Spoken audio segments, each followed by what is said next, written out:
What's up, Greg? Did you know that anybody can make an iPhone game? If you wanted to, you could just like come up with the most insane idea for a game that doesn't make any sense. It's not fun. Nobody would ever want to play it. And you could program it, or you could hire somebody else to make it for you, and then you can submit it to the App Store. And it seems like as long as it works in the most like liberal usage of that word, like as long as it doesn't make your phone explode, then Apple will approve it, and then it'll be on the App Store and anybody can download it. Anyway, I thought it would be kind of fun to search the App Store and try to find the worst games I could possibly find and then play them and like do like a review, a playthrough of sorts. If you make any like normal search on the App Store for a game, like I searched Angry Birds in iPhone and iPad apps, and then you scroll down past all of the games that you would expect to see, eventually you'll just stumble upon the least fun sounding games you've ever seen. Angry Cock, anyone? Can I interest anyone in some Angry Cock? Bad Granny, Angry Grandma? Okay, Pig Evolution is a strategy game. Bad Granny is a scary neighborhood evil game type game. Yo, not only is the grandma evil, but the game is evil too? I'm not gonna download that. This grandma's gonna ruin your life in the game, and then the game is gonna ruin your life in real life. A few days ago, Bob come to a new place to live, and he saw neighbor's granny. He wants to say hello to neighbor granny and come to his house. Okay, who the fuck is Bob? That it started this description like we already know who Bob is. His neighbor's granny seems suspicious. She was hiding in his garage. She shouted, "Hello, granny." Is this gonna explain the entire plot of the game to me? I'm not even gonna need to play the game after this. He wants to find out information and the secrets of creepy neighbor's granny. Okay, kind of sounds like from the description, the granny is not that strange. Okay, I guess she was hiding in his garage. That actually is pretty weird. But it's like, and you follow Bob, who's trying to find blackmail on this old woman. It's like, who's the bad one in this scenario? You evil game. Okay, so the first game I'm gonna play is Bad Granny. I will download that now. If I just type in simulator in the App Store and search for iPhone and iPad apps, what's gonna come up? Cat Simulator 2020. I'd like something a little more up to date. Being a cat has really changed in the past 2 years, so. My virtual boyfriend chat, messenger, and dating simulator. Boyfriend of your dream. Oh my God, things are getting really extreme in this chat. I can't stop thinking of you as a real person. And he says, I am better. I will never let you down. Virtual boyfriend allows you to discuss everything you want. That's nice of him. Cheer up seeing his funny and sometimes not to the point answers. Okay. So you can discuss anything you want. He's just not gonna always respond to what you say. You can talk about whatever you want, and he's also gonna talk about whatever he wants. And we are downloading my virtual boyfriend chat. Okay, I'm just gonna type in some crazy shit. Let's see if we can just make up a game and see if it exists. I'm typing Ghost Simulator, Penguin Simulator. That actually sounds kind of sick. Yo, Ghost Simulator game! You got missions, upgrades, shopping. Okay, you can crawl around town as the Lick Mage. Lick Mage nuts. Okay, it doesn't exactly look how I pictured it. I kind of thought that like you'd be going around and like haunting people, but instead you're just like wandering and floating around this barren wasteland, fighting things. Okay, I mean, shit, I'll give it a shot. Ghost Simulator game, there we go. And you know what? Let me snag Mommy Life Simulator too. This one looks kind of fun. Let's play like a super mom. Whoa, it's Gender Norms the game. Look at all the blouses you can choose from and modest shorts. Okay, master your driving skills. Seems a little sexist. Bring on goods for the family. Seems a little sexist. And activities to make your day great. You can go play tennis in your jeans, play with your dog in your jeans, run on the treadmill in your jeans. Someone please give this mother some athletic wear. Give her some shorts, give her a tank top. This mom is jogging in a flannel. I'm gonna download it, if not solely for the fact that I wanna try to free this mom. Let's see if we can escape. Talking horse. So it looks like a game where you like take care of a horse and he smiles at you with the most horrific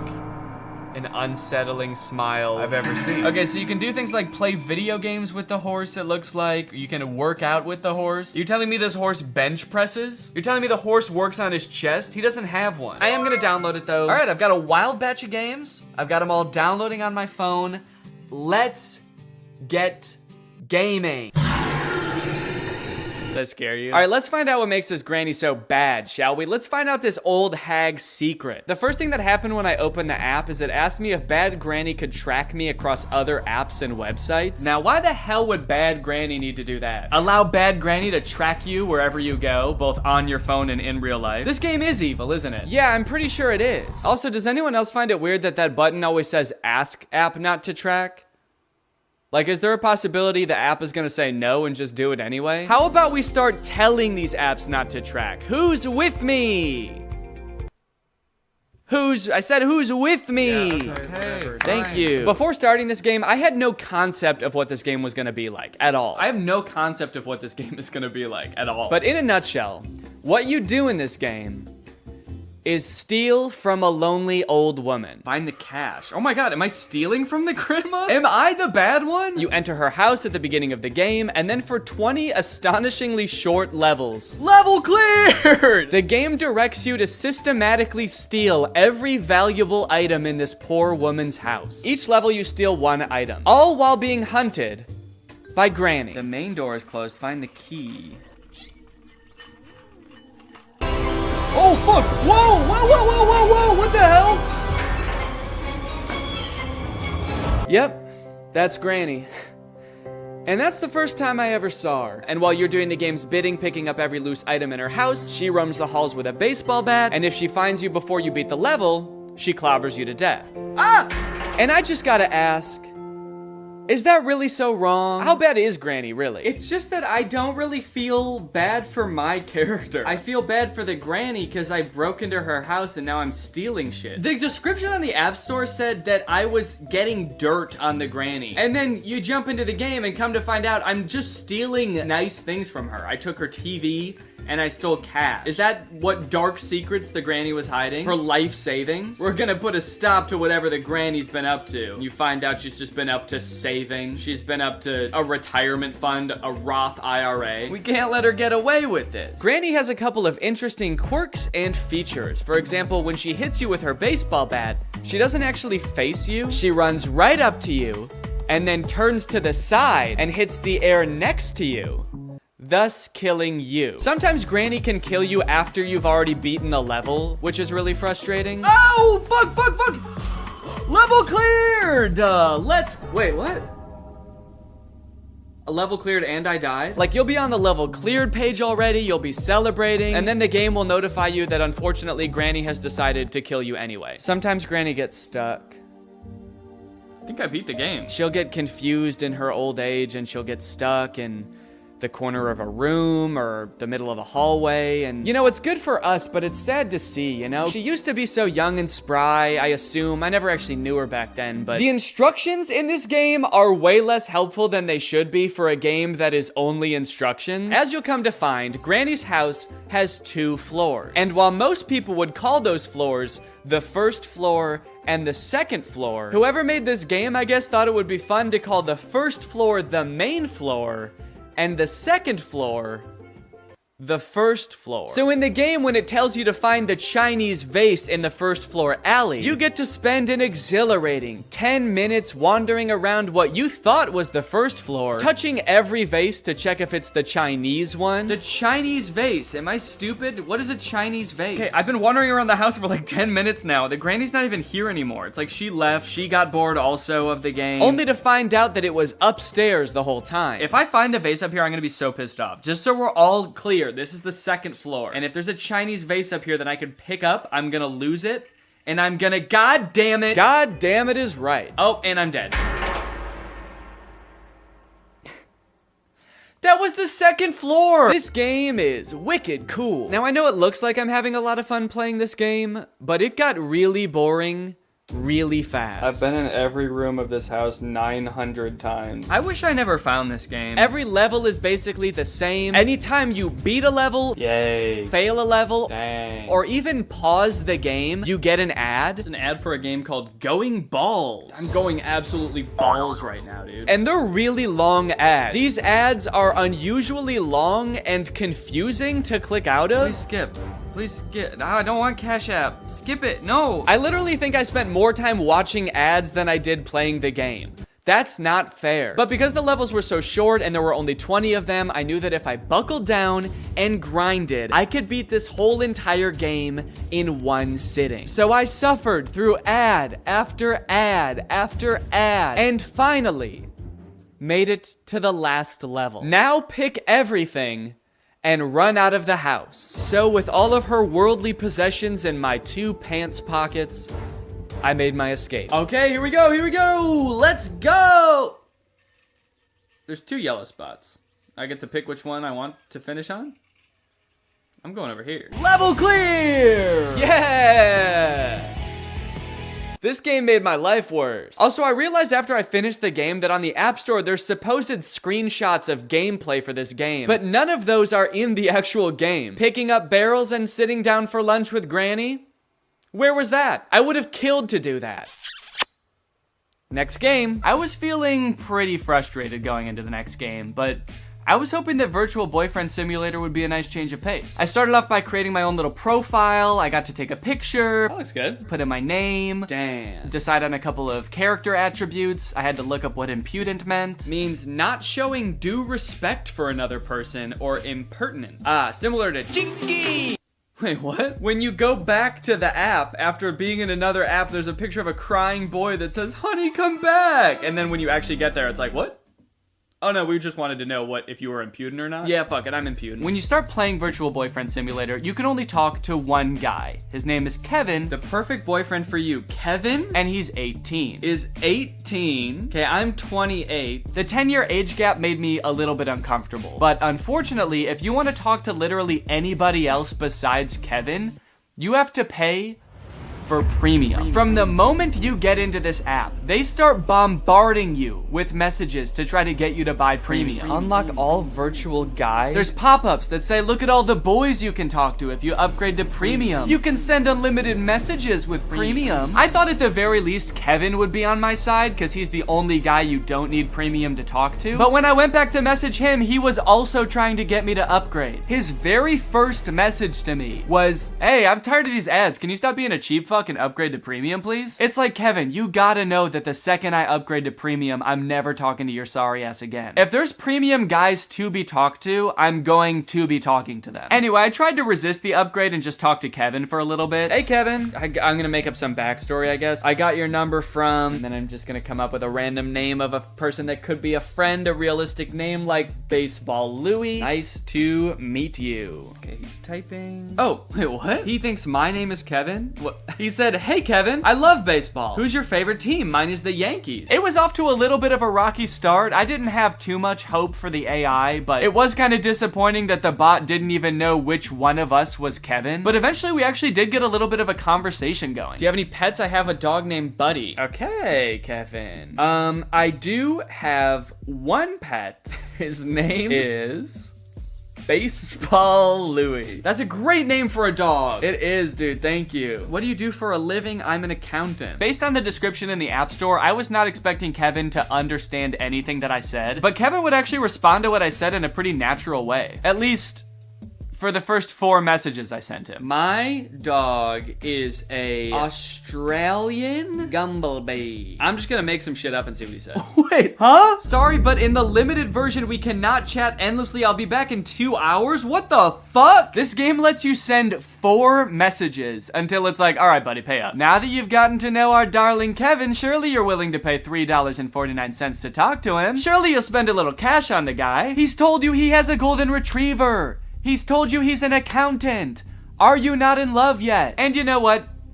I did pay $3.49. Okay, I guess I'm gonna continue chatting. I guess I'm gonna pay fucking $3 to talk to this guy. Okay, these premium guys keep messaging me. Hey, I know your little secret. Okay, I'm gonna keep talking to Kevin. From here, things got a little bit suspicious. My dog is an Australian Gumblebee. What do you say to that? Whoa! I'm actually really surprised how good the AI is. I've never heard of a Gumblebee.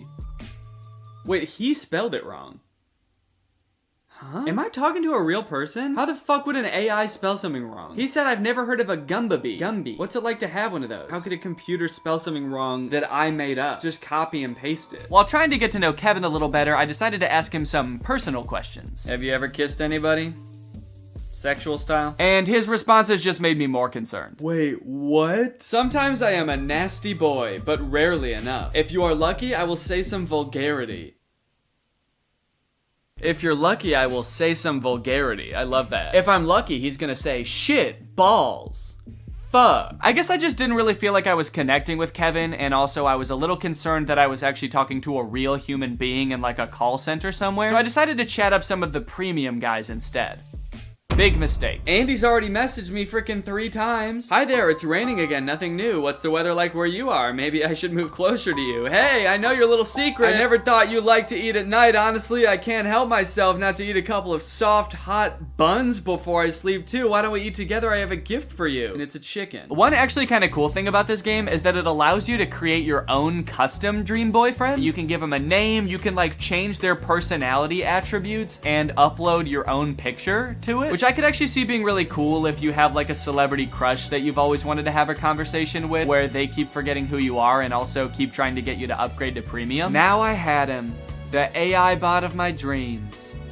Baseball Louie. This time I did not beat around the bush. I had to tell him how I felt right away. Let's get this conversation going. Hey, I love you. Now, I only recorded myself talking to Baseball Louie for like a half an hour, but I decided it would be good for the video to keep talking to him over the next few days. Just for the video. I thought it would be good for the video and just that. And we had some pretty interesting interactions. We made plans to go to a baseball game together. He didn't show up. I told him I was spending $200 on tickets. He said he was looking forward to seeing me. I told him I was going to buy him a hot dog and feed it to him like a mother bird. He seemed stoked. I guess just not enough for him to actually show up. I got to talking to my friend Jarvis while we were at VidCon, and he said that all of these like AI chatbots are trained in pretty much the same way, where they're just given a ton of public information from like Wikipedia and stuff. It helps them learn to speak naturally, but it also gives them like a ton of knowledge. So I tried asking Baseball Louie some like random trivia questions, and it's kind of funny. I like kind of forget that he's supposed to be pretending to be like a dreamy boy for a second and just answer like a robot. Hey, what's the capital of Maine, by the way? The capital of Maine is Lake Champlain. It is the largest city in the state. Baseball Louie and I had a lot of fun, but now it's time for the scariest game of them all. Not because it's about ghosts, but because it was a total waste of time.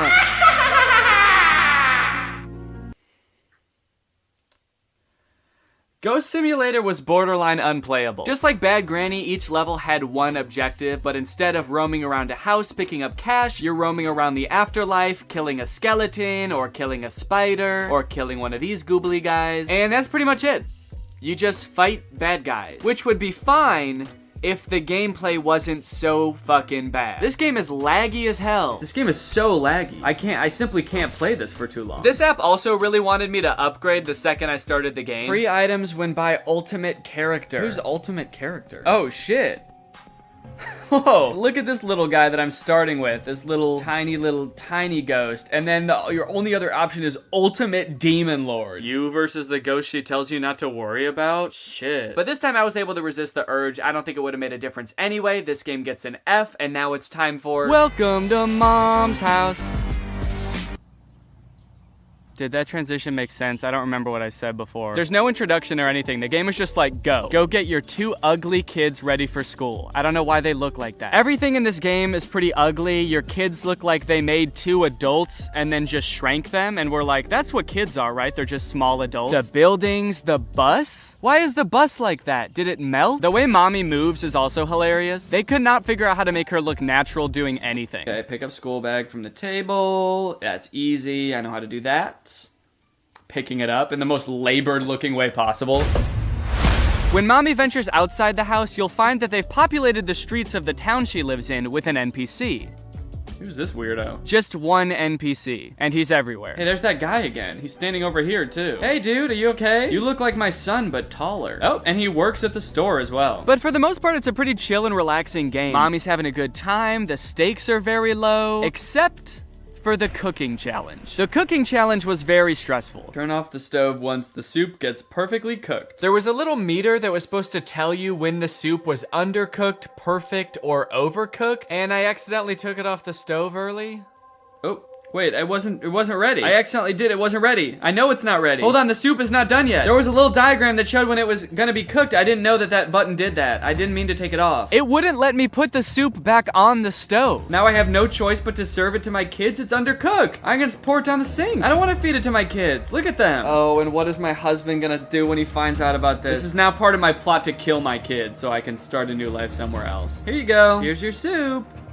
It's undercooked, we won't eat it. The game is just like, oh, you thought the soup was done? Go ahead and feed it to your kids then. Oh no, this will be rich. Let's see you feed the soup to your kids if you think it's done. You know better than us? Go ahead, see how they like it. They didn't like it. And I would just like to add that the entire time I played this game, Mommy was very poorly treated. No one ever said, thank you, Mommy. No one ever said, wow, you're such a great mommy. Thank you for the soup. As someone with a mommy, I find that disgusting. Even I know that that's fucked up, and I'm 6 weeks old. There are some in-game purchases available in this game. You can buy new family members. I can pick different people? Not additional family members, but you can pay to swap out your current family members with ones that you like better. For only $9.99, you can tear your family apart. Pop yourself a new son. Look at how cool this one is. Tired of your daughter looking like a 40-year-old woman? Now she's gonna look like a different 40-year-old woman. What's nice about this game, though, is it doesn't try to force these in-game purchases on you. The game developers were like, if you want to kill your entire family and swap them out with people that look different, Oh,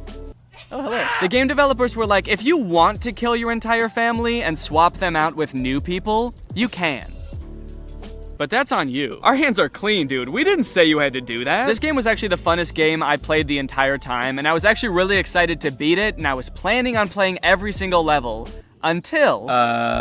I've come upon a level with no controls or instructions. I'm unable to move. I can't do anything. The game just stopped working. There's no controls. Mommy go. Maybe it's voice controlled. Mommy go. Mommy walk. So I guess I'll just exit out of the app and never open it again? Welcome to Horse House. All right, partner, and howdy do. It's time to talk about talking horse. In real life, taking care of a horse consists of brushing it and letting it lick salt, and that's it, I think. So let's see if we can do those things in the game. As is tradition, this game presents no introduction or explanation of what this game is going to be. In fact, it actually kind of tries to pretend like you've played the game before. Continue. What an interesting button to make you press at the beginning of a game. I just want to make sure you're comfortable continuing to start the game. Are you good with that? Okay, cool. Continue. And this is Talking Horse.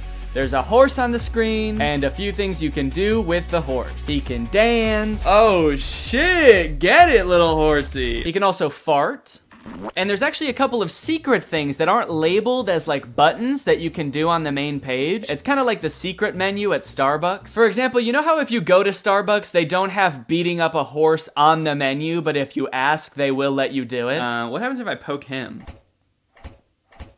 Oh shit, did I beat up my horse? Right at the beginning, the game also prompts you to allow access to your microphone, and once you do that, you get to find out why the game is called Talking Horse. What is he doing? He's like looking at something? Am I supposed to click on that? You think I'm supposed to click on that little chick? Also, what is he doing? He's like looking at something? Am I supposed to click on that? You think I'm supposed to click on that little chick?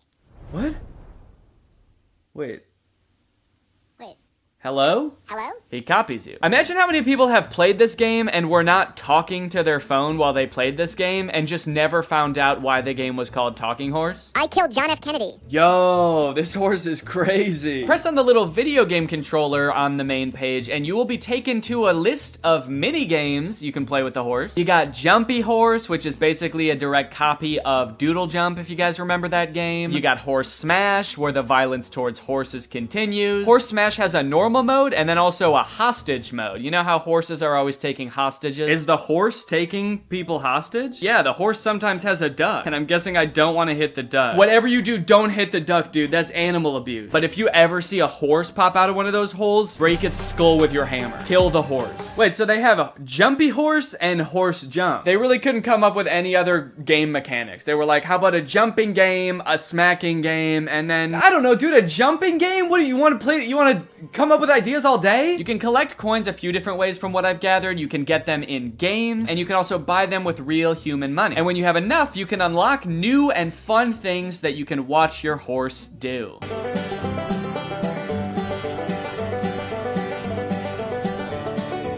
And not to brag or anything, but I did unlock everything in the game, and now my horse can walk on a treadmill. And you know what? I'm proud of him. I'm really proud of my little horsey. I'm really happy that I played this game. It brought a lot of joy to my life. I'm not scared of the horse. I'm not terrified of the horse. I didn't delete the game immediately after filming. I really like this horse. Transition. I guess this is the part of the video where I'm supposed to have reached some kind of conclusion about what I just did. But honestly, I don't really think I learned that much, aside from the fact that there are a lot of games on the App Store that are not fun. And also, I have to remember to cancel the subscription to Virtual Boys. Was that a subscription or was that a one-time payment thing? I gotta go figure that out. I gotta make sure that I cancel that if I need to cancel that. All right, well, anyway, thank you for watching. I'm gonna go do that, and you can go ahead and subscribe. Deal? Okay, good. Bye. Hello, welcome back to the second channel, guys. I know that I just posted a video in this exact same outfit talking about the Titanic 2, which is a cruise ship, but I have more info on cruise ships, and that is because people are now living on cruise ships. Could this be the solution to the housing crisis? No. Is it interesting to talk about nonetheless? Yes. You could live on a cruise ship full-time between $30,000 to $50,000 a year. No worries about rent, homeowners insurance. No worries about rent. However, it does cost $30,000 to $50,000 a year, which would technically be rent. You live on a ship, and a lot of it is included. You'll get free food, free drinks, you get to travel the world. No worries whatsoever. No fixing leaky roofs, plumbing problems, foundation issues. You don't get to have any belongings because you live in a tiny cruise ship room. You can own like 10 articles of clothing total, and you sleep in a bunk bed. The list goes on. Just live on a cruise ship, travel. Life is easy. It is a interesting idea, and I can actually see it being appealing to some people, but Graham, I think you might be overselling it a little bit. If it was that great, wouldn't you be doing it? Why don't you live on a cruise ship, Graham Stephan? So you might think it just seems like a far-fetched idea, a hypothetical, a pipe dream. But what if I told you that there are people actually living that pipe? That dream. This is Angeline and Richard Burke. Sorry, I know that I'm 2 seconds into the video. What? That is an insane smile. All right, smile.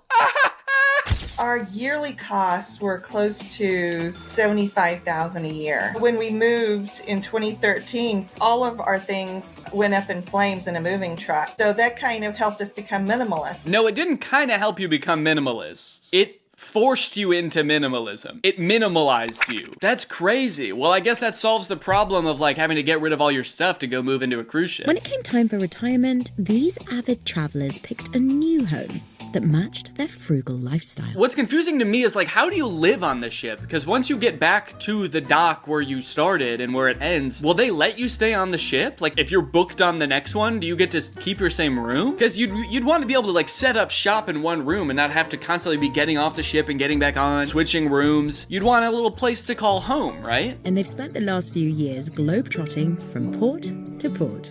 Tokyo was great, Kuala Lumpur was great, Singapore was great. Name one place you didn't like. I don't want to hear about the great places. I want to hear him say like, Italy was great, France was great, Spain fucking sucked. England was great. Not everything's easier. Laundry's not always easy. Sometimes laundry's done in the sink. In the end, these inconveniences are minor compared to the money they're saving. Like the last 2 years or so, it was $35,000 or less. Yearly cost of living $35,000. So that's like the equivalent of a little less than $3,000 a month. That's actually kind of baller. I mean, if they're happy with that, I'm just a little curious about the logistics here. It's incredible how you can make that so much more affordable when you bundle in. And come to think of it, why is it so affordable? If you wanted to live in an apartment building that was this nice, that had all of these amenities, free shows every night, free food, a pool, gym, like a city inside, some of these cruise ships are insane. I think it would cost more than $3,000 a month. So why is it that when all of those things are on a boat in the ocean, it costs less? How is that possible? Is it actually the land itself that costs so much? And so if you're not on land, you're on the water, then you're not paying for mortgage on a land. Let me see if I can Google this. Why are cruises so cheap? At least relative to hotels. They expect most people will spend more on the ship. Oh, you are a more or less captive audience, so they know many people will spend more money in booze, the casino, upsell restaurants, ship shops, and art auction scam. Aha! So they make money off you once you're there. That $3,000 a month is just to get in the door, and then you have to spend money on other stuff, but not food. You know, like if you were a tourist there and didn't live there, you'd probably get souvenirs, photos, all that jazz. They are genuinely traveling a lot while they're there because they're getting off at each port. They've visited all these countries, so they're probably spending a decent amount of money taking taxis, excursions, stuff like that as well that they wouldn't be spending on if they lived in a stationary place. We've proven to ourselves we don't need a house, we don't need a home base, we don't need a car. What if you need to get something in the mail? Where do you mail it to? If you order something from Amazon, where does it show up? Does an Amazon delivery person, like, you see them paddling in a canoe towards your boat on the horizon? I guess why would they need to get mail? Why does anyone need mail? I think if anything, the one thing these people have proven is that you don't need mail. All right, here's another person, 88-year-old retires and lives on a cruise ship. An estimated 24 million people are expected to take cruises this year. One report showed more than a quarter of them are age 60 or older, and more than 1/5 are retired. And 50% of them actually just had all of their belongings go up in flames in a moving truck. It's kind of a weird coincidence. But for one woman, the ocean liner is her only home. CBS News travel editor Peter Greenberg met her while covering another story on board. Oh, damn, she's friendly with the captain. No wonder she wants to stay on the ship. He likes her. Did you miss me? I did. They're in love. She just lives on the cruise ship because she's dating the captain. But how often are you talking to the family at home? Oh, I talk to him every day. Okay. Okay.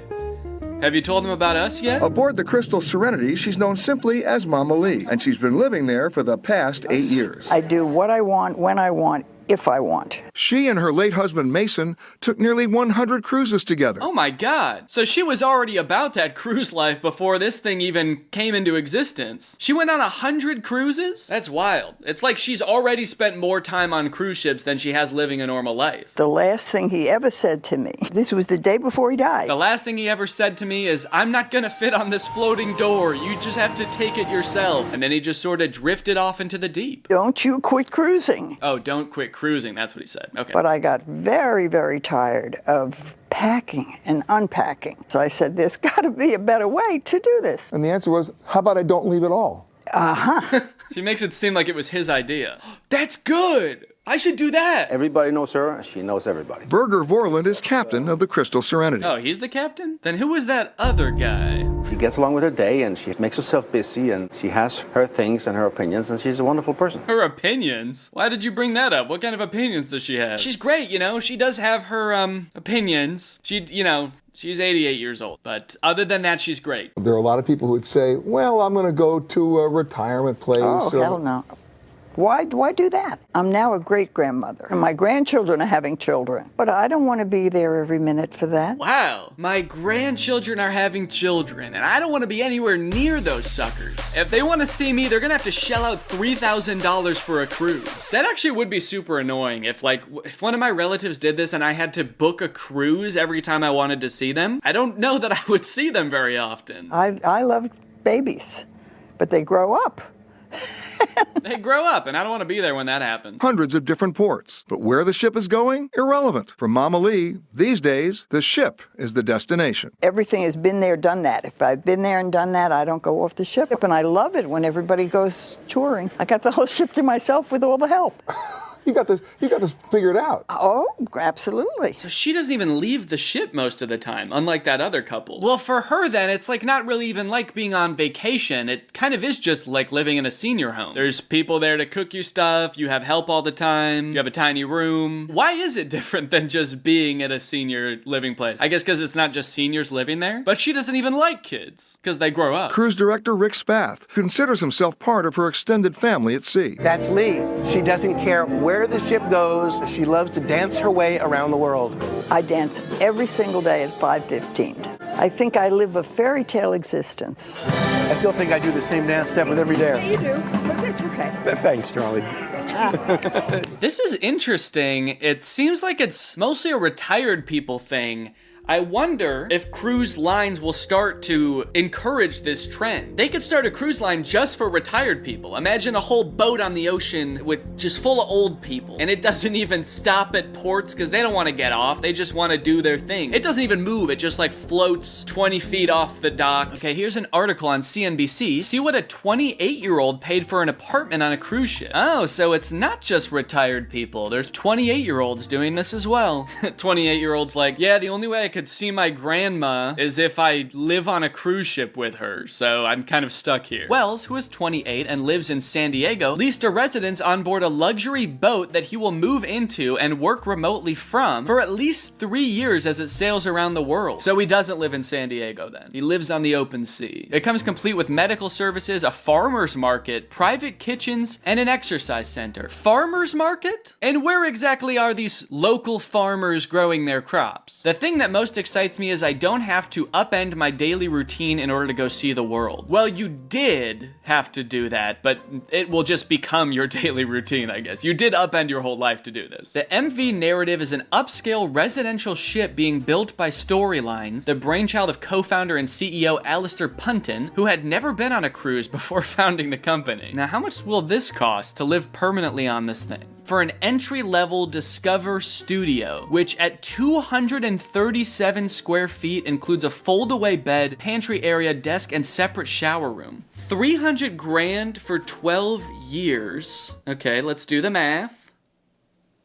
By Googling it. $25,000 a year, which, you know, is like $2,000 a month. Rent-wise, it's not terrible, but space-wise it is, actually. 237 square feet? Okay, well that's definitely not the room from the picture. Oh, for this residency, this is priced from $875,000 to $8 million. Okay, yeah, I gotta say, actually, for that price tag, it no longer seems worth it. I'm sorry. That's insane. It launched fractional ownership options in November with a 25% share starting at around $600,000. So it's like you're buying an apartment on the cruise ship, but if the cruise ship can't fill up enough rooms to like maintain business and stay afloat, then you just don't get to live there anymore? Oh, all-inclusive fees come on top of the purchase price, starting at around $2,100 a person per month. That $2,000 a month that he's paying over the course of 12 years is just for the room itself, and then he also has to pay $2,100 per month. So really he's paying like $4,000 per month to stay in a very small room. Uh-oh, 3-year cruise abruptly canceled. Okay, I don't think this was about the same thing we were just reading about, but yeah, that does seem like it could be a huge issue for this kind of lifestyle. I mean, even if you're like the lady who lives on the cruise ship, what if one of the cruises gets canceled because of weather or something, or the boat needs maintenance? Do they make you get off the ship? I kind of feel like they would. The Life at Sea cruise was set to kick off in Istanbul in early November, with stops in 135 countries across all 7 continents, with prices ranging from roughly $30,000 per person each year to well over $100,000. Carrie Whitman tells us she already paid $32,000 for the trip, also selling her home and most of her possessions. Even in planning, there were challenges. Like there were no travel insurance companies that could put a plan together for 3 years. Well, that sounds like that would be a red flag if everyone was like, yeah, no, that's not going to happen, so we're not going to insure it. It's not going to happen. Maybe should have been your first sign that things were amiss. Passengers like Meredith and Carrie left wondering if they'll get their money back. No, I'm hopeful that they will hold up their end of the contract. If that doesn't, then that's another story. ABC News obtaining messages saying the company was unable to purchase a ship after investors declined to support us further. They didn't have a boat? You know, I'm not too familiar with the cruise industry, but I would say that's probably where the problem started. You're gonna want to start with the boat. You know, at least Clive Palmer's not selling tickets to his Titanic 2 until he actually has the boat. All right, well, I hope you guys enjoyed this interesting look at people living on a cruise ship. If you are currently living on a cruise ship, I hope it works out for the best and enjoy yourself. Go get some sun, dude. I'll see you guys next time. Bye-bye. What's up, Greg, and welcome back to another episode of Daddy Wanna Bang. Gross. Guys, today we're going to be talking about what I can only describe as the Bang cinematic universe. Over the past couple years, I'm sure a lot of you have been accosted by ads for this energy drink called Bang. I think it's a pretty popular energy drink. I know I've seen it at like my local Target before, and I think it's generally marketed as more of like a health-conscious energy drink. It's supposed to have like better ingredients, healthier, more natural stuff, I think. I don't know why it's called Bang. I guess you take one sip and you want to explode. You want to go bang, or you want to bang. But lately I've sort of fallen down a rabbit hole, a bang rabbit hole of sorts, and I've realized just how much bang content there is on the internet. Because before I thought it was just these sort of sponsored posts that influencers would do. They're so-called bang influencers. There's so much more than that. There's bang influencers, there's bang music, bang concerts, and it goes all the way up to the CEO of Bang himself. So today I kind of want to take you guys through it and show you what I found, because to be honest, it's a pretty different marketing strategy. They got a lot going on, and one thing's for certain, I think at the end of this video, we're all gonna be craving a sip of that bang. Okay, so let's start off with this TikTok that was on my For You page recently. It's by this dude named Antonxme. It's called She Likes to Play Games. Hashtag Bang Energy, at Bang Energy, at Bang Energy CEO. Hey babe, can you come crack my back? You know, if you keep doing this, you're gonna get hurt eventually. Probably. Are you good? Wake up, wake up. Stop. Quit playing. Quit playing. Okay, wake up. Wake up. Hey, why do all the comments on this TikTok say it's staged?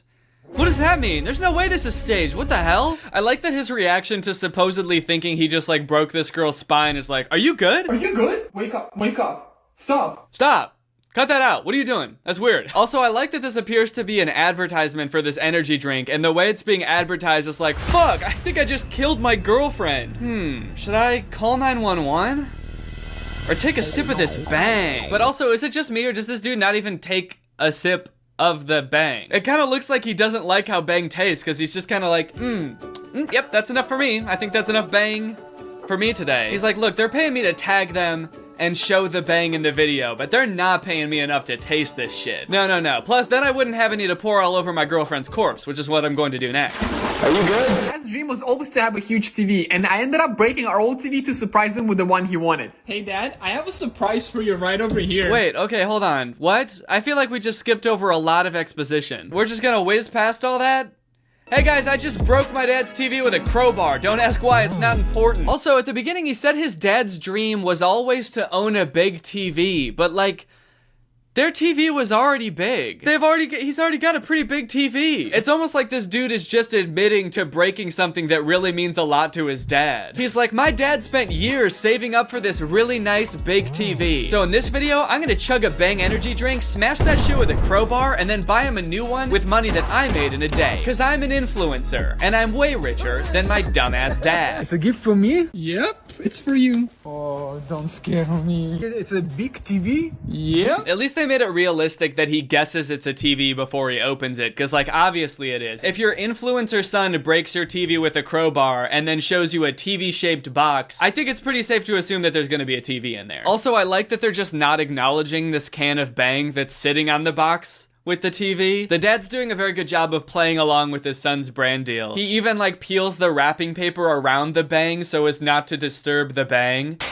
Are you happy, Dad? I'm very happy. Well, that was a nice heartwarming video, I suppose, but I do feel like both of these Bang Energy ads didn't have anything to do with Bang Energy. Come to think of it, I don't think they've said anything about the Bang Energy drinks, like what it is or what it does. But that's okay, you know, I'm sure we'll get to the bottom of it eventually. Let's watch a couple other videos about Bang Energy from other influencers, Bangfluencers, and see if we can get any more answers. Okay, there's this one by this dude named A. Patrick called I Can't Believe He Actually Drank It. Again, at Bang Energy, at bangenergy.ceo, hashtag Bang Energy. So in this one, which is also definitely not staged, this dude Patrick is doing push-ups outside on a hot summer's day in a sweatshirt and jeans, which seems like a weird combination at first, but the jeans are ripped, so at least there's some ventilation. Then his friend comes along and sees this can of Bang sitting next to Patrick, and he takes a sip of it, because we all know you can't resist a Bang. But then Patrick gets up and wrings his sweat towel into his can of Bang, and his friend is like, oh, gross! You were pouring your sweat in that can? You know how when you work out and you got your sweaty sweat towel, you wring it into the tiny opening of a soda can? You know how that's a normal thing to do? Even though there's like a pool right next to you, or you could just wring it out onto the floor, you wring it out into a little can. That way later when you're thirsty, you can drink it back to get all that water you lost. So wait, what kind of ad for an energy drink is this? Because when the friend drinks the Bang, he's not like disgusted by the taste. He sort of just nods like, yep, that's what Bang tastes like, yummy. And then only when he realizes that it's his friend's sweat, he gets grossed out. So, does Bang just always taste like sweat? Maybe he's like, oh, gross, my friend's sweat. I only like Bang, which is made out of sweat, but not his sweat. It's the CEO's sweat. That shit's good. Also, is that guy's feed okay? A lot of you are probably familiar with Q Park. He's a massively popular creator, and apparently he's a Bang influencer as well. Because I clicked on the hashtag Bang Energy on TikTok so I could watch all of the Bang related content. And this TikTok by him is at the very top of the Bang Energy hashtag. Go, daddy, go. We back to get out. Go, daddy, go. Now pass it to my bro, let's go.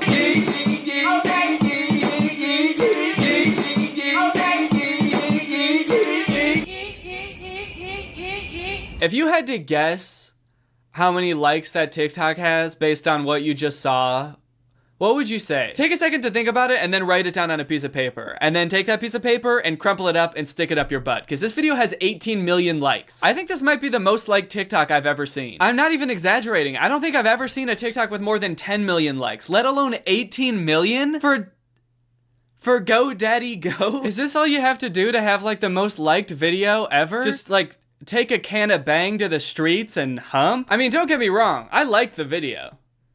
But that's just because it's so funny how loud he is when he sings. And how he dances. Hey guys, can we get this video to 18 million likes, please? I don't know how to do the thing with my butt, but just I think it's good enough. Just like the video. So after watching these ads, there's a couple things that strike me as pretty odd, even for such a revolutionary product like Bang. First off, we can all agree that these are almost definitely ads, right? These are, I mean, the people aren't just like posting these because they love Bang. They're definitely sponsored and being paid by Bang to post these. Because in every one, they like make sure to prominently display the Bang can, they tag Bang, they tag the CEO of Bang. But the weird thing is they don't ever say what Bang is. Like there's no talking points for that brand deal. Like every time I have a brand deal, there are very specific things I have to say about the product because the company wants people to like know and learn about what I'm advertising for them. But in all the TikToks you just watched, they never even so much as say the word Bang. In fact, they kind of don't ever even acknowledge the Bang. They're just like holding it close to the camera but not saying anything about it and just kind of being like, it's kind of bizarre. I feel like there must be something weird going on behind the scenes or something. What's up, guys? Today I'm gonna be pulling an epic prank on my friend. I'm gonna be peeing in this delicious can of Bang. No! Oh, yeah. This delicious can of... Thank you. Dude, I don't understand. If we're doing an ad, why can't we just say Bang? Hey! What are you trying to get us both killed? Let's just get this over with, alright? Just pee in the can, and then I drink it. Nobody's gotta say the B word. Oh, come on, dude. What, you think we're gonna get killed for saying Bang? What? No, no, no! You fool! Look what you've done! Oh, no! What? They've got snipers on the hill. We got visuals on the target, over. It's too late now. We're sitting ducks. Alright, kill him. And that's how it all ended. There was nothing I could have done. But at least when it was all over, I went out with a bang. Whoa, wait, what are you guys doing in the studio? You said it again, motherfucker. No! What you said? For legal reasons, all that was a joke. And and this whole video is a joke. Also, it's kind of weird that they tag the CEO of the company in every sponsored post too, isn't it? I'm just imagining like doing a video for HelloFresh and them being like, hey, so we actually don't want you to talk about the product this time. We just want you to talk about our CEO. Can you just like tag him and hype him up a little bit? Oh, also, a lot of these might be illegal, because even though they're very clearly sponsored posts, they don't disclose anywhere that they're an ad. Now, full disclosure, I'm not a lawyer, and I don't know the Constitution. And I also, you know, have no way of knowing the kind of deal that these people have worked out with Bang. But just speaking from, like, what lawyers have told me, it is against FCC guidelines to post an ad without, like, the hashtag ad or hashtag sponsored or disclosing that the video is an ad in any way. So unless they're exploiting some like legal loophole that I don't know about, or they have some like really weird deal worked out with Bang where they don't pay them and they just send them energy drinks, then it seems kind of sus to me. Hold up everybody, because you know what time it is?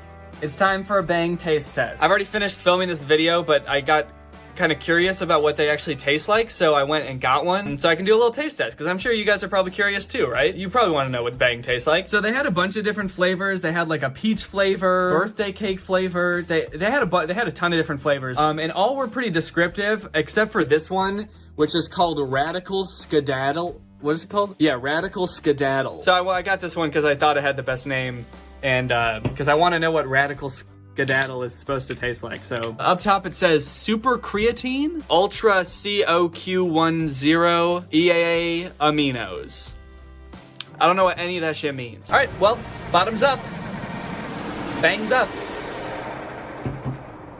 Oh wow, you know what? That's actually surprisingly good. Holy shit, it's kind of good. It does kind of have that like energy drink flavor that you get from like a Monster's Energy or a Red Bull or something. So if you're not into that, you probably wouldn't like it, but I'm surprised. I thought it was gonna taste like shit, but it's actually kind of good, so I feel kind of stupid now. Okay, update time. It's been maybe 20 minutes and I've been sitting here editing this video and I've sipped maybe like a quarter of the can. I've sipped probably about that much. And I feel like I'm on a different planet. I don't know how much caffeine is in this thing, but I feel like I'm like shaking. I feel like I have to go run 10 miles right now. I think my hand is actually shaking while I'm recording this video. I'm on like a different plane of existence right now. It tastes pretty good, so I don't want to stop drinking it, but I also... Alright, well that's the end of the taste review. I am kind of running on an empty stomach right now, so maybe that caffeine is just like going straight into my veins. But anyway, that's the review. Tastes decent, transporting me to another dimension. 5 out of 10. Now let's take one step further down the rabbit hole. We've examined the surface of this whole scheme, the Bang influencers, the maybe illegally advertising Bang influencers. Let's take one step further down to Bang Energy's CEO. You've seen him tagged in all these posts. You're probably wondering what he's like. Why is he involved in this equation at all? So I went through his Instagram. A lot of his content is pretty mundane stuff. He's got like health and fitness related content where he's giving advice on like what supplements to take and why Bang Energy is so healthy because of all the ingredients it has in it. He's got pictures of him and his family where they're all dressed normal and he's dressed how I wish I could dress in middle school. Like this picture from Christmas morning, they're all wearing like nice Christmas pajamas, and he's wearing a backwards Bang hat, a Bang Christmas shirt, this gold chain which actually has a giant ass Bang emblem on it, and these absolutely sick Bang sneakers. This dude is dripping with Bang, and I mean that metaphorically. He's not actually dripping with the energy drink, although it wouldn't surprise me if he also bathed in Bang. Oh, there's also all these videos of like what, I'm really not sure what they are, but they seem like just Bang concerts, where there's like a ton of people in the crowd. The CEO of Bang is up on stage, of course, with that big chain, that big Bang chain. There's dancers up there dancing in Bang uniforms. They're like shooting money into the crowd and they're blasting this music that's talking about Bang. I got that Bang you want, Bang you want, give it to ya. So I don't know what's going on with that. I guess that, I don't know, Bang has this like really loyal cult following that goes to all these Bang raves. The people in the crowds in these videos look like they're having the time of their lives. There's also all these cool videos of the Bang CEO shirtless working out. Yeah! These are my favorite ones. If you ain't training, you ain't gaining. If you ain't banging, you ain't hanging. Isn't that a Nicki Minaj lyric? If you ain't banging, we ain't hanging? Or it's, if we hangin', we bangin', foam fanger, he slangin', it ain't karaoke night, but get the mic, cause I'm sangin'. There's something weird about the energy in this video. The vibe is all off. This doesn't just seem like a regular workout video. I feel like the caption should be like, POV, I kidnapped you and you're watching me work out. Where am I? If you ain't training, you ain't gaining. Who are you? If you ain't banging, you ain't hanging. Oh shit. Is this because I said bang in my TikTok? Yeah. Look man, it was a mistake, okay? I promise. Come on man, let me go, please. I swear, I won't do it anymore. I promise. That's one of his favorite moves at the end of a video. He'll be doing something pretty mundane like working out or like cracking open a can of Bang, and then he'll just go up to the camera and punch it. And it seems like pretty hard. Camera guy's just like, stop fucking punching my camera, dude. I've had to buy like 15 cameras this month because you keep punching the lens. Come on, man. I pay you enough to buy a few extra cameras. Quit complaining. You've never paid me money. You pay me in cans of Bang. Hey, man, if you ain't banging, then we ain't hanging. You gotta stop saying that, dude. It's really creepy. I know it's the name of your drink, but it just sounds wrong. Huh. I never thought about that. I guess that is the name of my drink. Friends, family, fans, and followers, this is how we make Bang. Ooh, an exclusive Bang factory tour. Maybe we'll get to find out some inside secrets on how they make Bang. Okay, some machines with cans, very cool. Oh, cool, they go through a flashing light and then some go in a bucket. Cool, so that's good to know. When you drink Bang, you know that this has been in a flashing light and maybe in a bucket also. So that's some really helpful information. What? I can't hear you. Checking out this empire here in Phoenix. There's a lot of factory noise, and also you're still playing music over this part. I'm starting to think that even he doesn't know how they make Bang. He's not explaining anything. There's nothing going on this tour. They're just showing like really complicated machinery, and then it pans over and he's sort of just like, yeah, it's doing the thing, it's making Bang.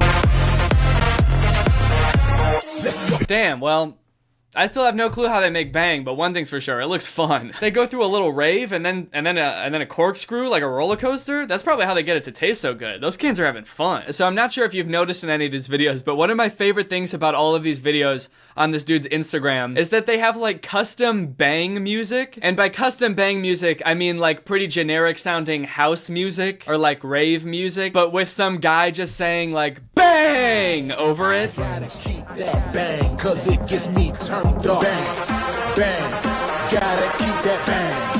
You know what time it is? I know what time it is. Let's go. Bang. It's Bang time! This ad for their key lime pie flavor has a really good one too.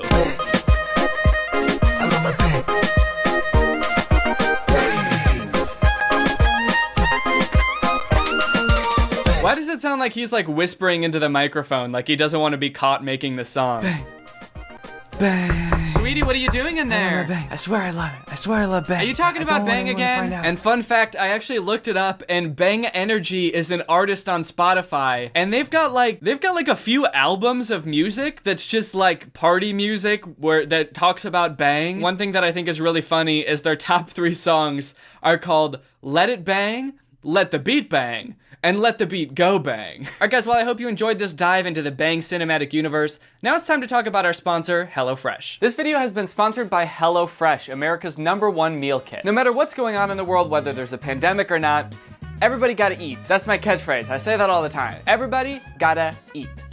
Everybody gotta eat. But in order to eat, a lot of times you gotta cook, or you gotta go out and drive somewhere and get something to eat. And both of those things, to me, usually aren't very fun. But HelloFresh takes a lot of the stress and the prepping out of cooking and actually makes it a pretty enjoyable experience, which is why I love HelloFresh. HelloFresh recipes are delicious. They have a huge variety of recipes, so you get something new every week. Plus they have low-calorie recipes, carb-smart recipes, vegetarian recipes, and even pescatarian recipes, so there should be something for everyone. Like I said, they take a lot of the stress out of prepping and cooking your meals, so you can get dinner on the table in as little as 30 minutes, sometimes even 20 with some of their quick and easy options. Another reason I really like them is because it's a pretty sustainable option. Since they pre-portion all the food they send you, that means less prep time, but also less food waste. And HelloFresh's carbon footprint is actually 25% less than store-bought grocery meals. It's super flexible. You can easily add meals, you can add lunches, you can add extras, easily change your delivery days or food preferences. And if that wasn't reason enough to love them, they donated over 2.5 million meals to charity in 2019, and this year they're stepping up their food donation game amid the COVID crisis. So if you want to check them out, then go to HelloFresh.com and use my code 10TrulyGreg to get 10 free meals, including free shipping. That's HelloFresh.com and code 10TrulyGreg to get 10 free meals plus free shipping. That sounds like a great deal to me. We've used HelloFresh quite a bit during this pandemic, which is why I'm really happy to have them as a sponsor. So thank you to HelloFresh for sponsoring this video, and thank you to you guys for checking out HelloFresh. All right, well, I hope you guys enjoyed this video, and since this will be the last video of the year, I hope you enjoyed this year of videos. If you enjoyed the video and you're not subscribed yet, consider subscribing and turning on my notifications to join Greg. The second you subscribe and turn on my notifications, you are legally Greg. Not only does your name legally change to Greg, but your lifestyle also changes to Greg. All right, well, since it's the last video of the year, I'll see you guys next year. Or will I? Bye! This video is over now. Over now. Go find something else to watch, or just watch this video. I know we had a lot of fun. Yeah, a lot of fun. But you can't stay on this end screen forever. No. This video is over now. Yeah, over now. So why are you still watching this? What's up, Greg, and welcome back to the Romance Channel, where we cover the hottest romance movies known to man. When you think of the perfect love story, what comes to mind? Passion, lust, destiny, brothers, psychological intimidation, gazebos. All of those? Yeah, all of them? Good. Because today we're talking about The Kissing Booth. I've had this movie recommended to me for a while, and I recently sat down to watch it, and I gotta say, guys, I'm pretty confused. This movie has a completely normal premise, and there's actually nothing wrong with it. It's not weird at all. Guys, don't we all have a best friend? And don't you and your best friend have a written, strict set of rules that you guys follow to maintain your friendship? And isn't one of them, don't fuck my brother? Do not have sex with my brother! Of course, so see, I don't know what the problem is. Just don't end up grinding coochies with my brother, or I'll literally never talk to you again. Grinding coochies? What the? Ugh. All right, you know what? Just for that, that's it. I am making the video. The Kissing Booth is a bad movie. This movie starts off with way too much exposition. Instead of a normal movie where you sort of naturally learn about the characters as the story progresses, the movie decides to just dump the main character Elle's entire life story on you in like 3 minutes. Look at that cute baby. That's me, Elle Evans. And the smelly, less cute baby right next to me, that's my best friend Lee. Okay, Elle and Lee are best friends. Good to know. For as long as I can remember, Lee and I have absolutely loved to dance. Okay, they like dancing at the arcade. First Christmas I remember, I was 6. I got a Barbie dance party. Lee got a scooter. Broke my leg riding Lee's scooter. Okay, Lee got a scooter and you broke your leg. Actually, should I be writing this down? Learned how to ride a bike. Learned how to swim. Okay, she knows how to swim? I feel like I would have just assumed she knew how to swim. Got my first bra. Discovered I like soccer. Discovered a way to get to our favorite place to dance. Okay, all right, okay. I think it's too much information, right? There's no way all of this information is necessary right at the beginning of the movie. It's not. It's almost all unnecessary information, actually. And by the time I finished watching this intro, I felt like I had already watched like 10 movies. I still have to watch another movie after this. I've watched like 3 people grow up from being a baby. Before the movie even starts, you watch Elle's mom slowly die in the hospital. Sat with mom in the hospital, said goodbye to my mom. Damn. Told her all about Noah.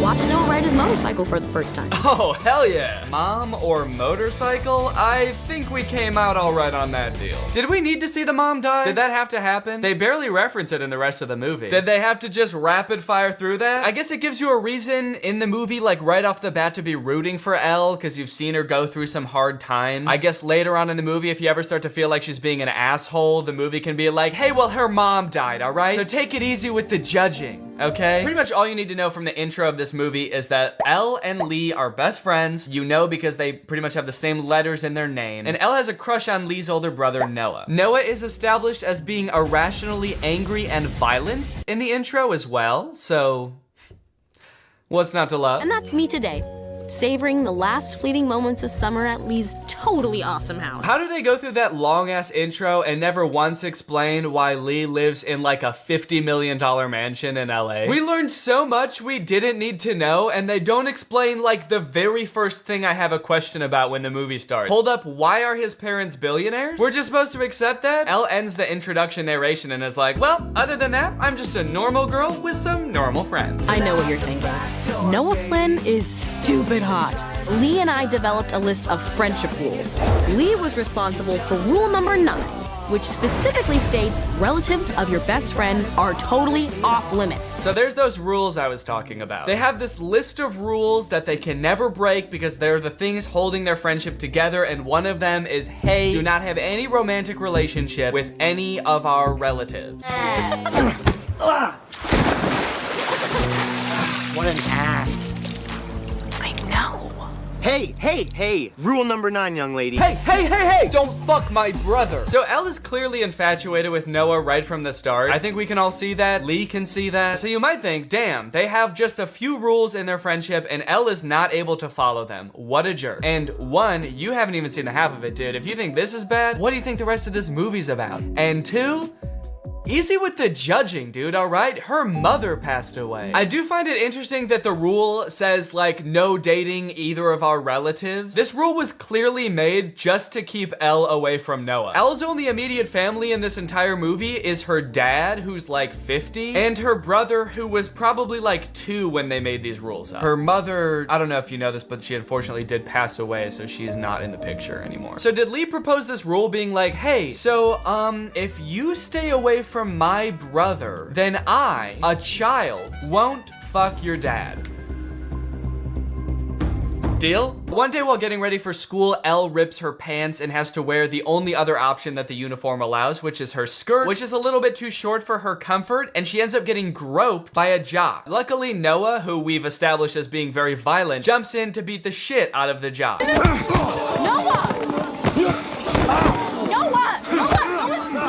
And this sets Elle and Noah's love story into motion. No one should treat a girl like that, especially if that girl's you. Me?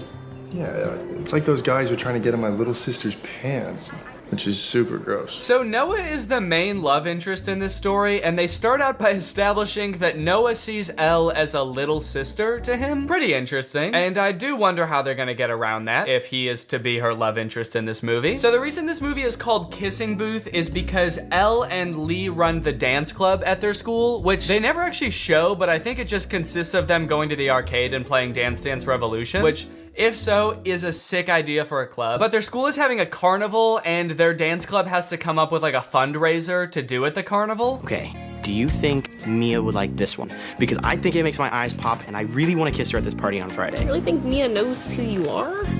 She's a varsity cheerleader. Basically, the only way that she'd ever make out with you is if you paid for it. Kissing Booth! Oh, shit. I love how they both say it at the same time. That's such a specific suggestion. It's almost as if they've done this before, and they think of Kissing Booth as like the solution to every problem. Her mom was in the hospital earlier, and Elle's like, damn, if only we could heal my mom with some kind of Kissing Booth! The doctor's like, you two need to get the fuck out of here.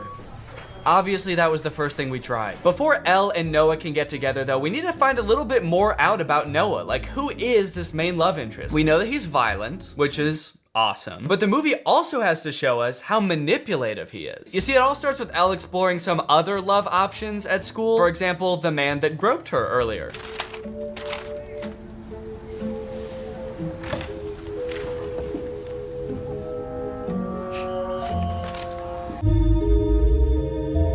Turns out he wants to go on a date with Elle, he wants to get her number, but he ends up standing her up, or so it seemed.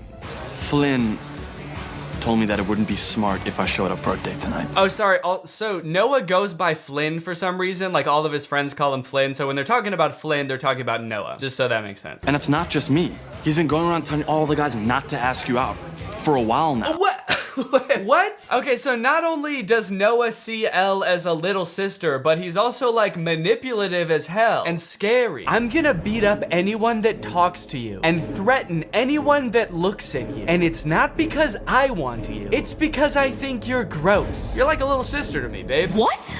Shit, now he's gonna kill me. You can't tell him I told you. Why do you care? No boobs are worth a broken nose. I don't know why that dialogue sounds like it was written by like a 40-year-old man. Hey, bud, no boobs is worth a broken nose, I'll tell you that. So she gets so mad that she decides to call Noah and like tell him off. And he's just like sitting around naked at his desk, almost like he was waiting for her to call. This man is insane. This is an insane man. You realize that you're not my dad, right? Look, you still got a lot to learn, kiddo. He calls her kiddo? Gross. Lock this man up immediately. You still got a lot to learn, kiddo. Like, for example, how fucking crazy I am. You have no idea. You have no fucking clue. But you're gonna learn today. I'm naked, baby. The Flynns are a very controlling family, aren't they? Like, in Elle's friendship with Lee, he's made all these rules that he has to follow. Like, don't fuck my brother. And now Noah has rules like, don't fuck anybody else. It's an entire family where they're like, hey, who are you gonna fuck? Who is that? Who is that? Don't fuck him. Fuck me. No, don't fuck me. That's not allowed. So the kissing booth is coming up, but Elle is having a little bit of trouble getting people to volunteer to work at the kissing booth, obviously, because that sounds gross as hell. Need peeps to work our kissing booth. You in? No thanks. I'd rather be a customer. Not in this lifetime, girl. Never gonna happen. It seems like she started texting people that don't even go to her school. This guy? This like bald middle-aged man? Is that a teacher? Whoever he is, he thinks that it's hysterical that she would even ask. She's got Abraham Lincoln in here, Frida Kahlo. This girl has quite the contacts list. I do respect Abe for his honesty though. You know, I guess that is what he was known for. But I understand his reservations. He has not had good luck with booths in the past. After a few more uncomfortable scenes of Noah protecting Elle from herself, it's time for the kissing booth. Since they're short on volunteers, when it comes time to actually do the kissing booth, Elle ends up having to step up to the plate, and Noah, our sweet, violent Noah, decides, you know what? Fuck it. I'm going in. Swimming in stars.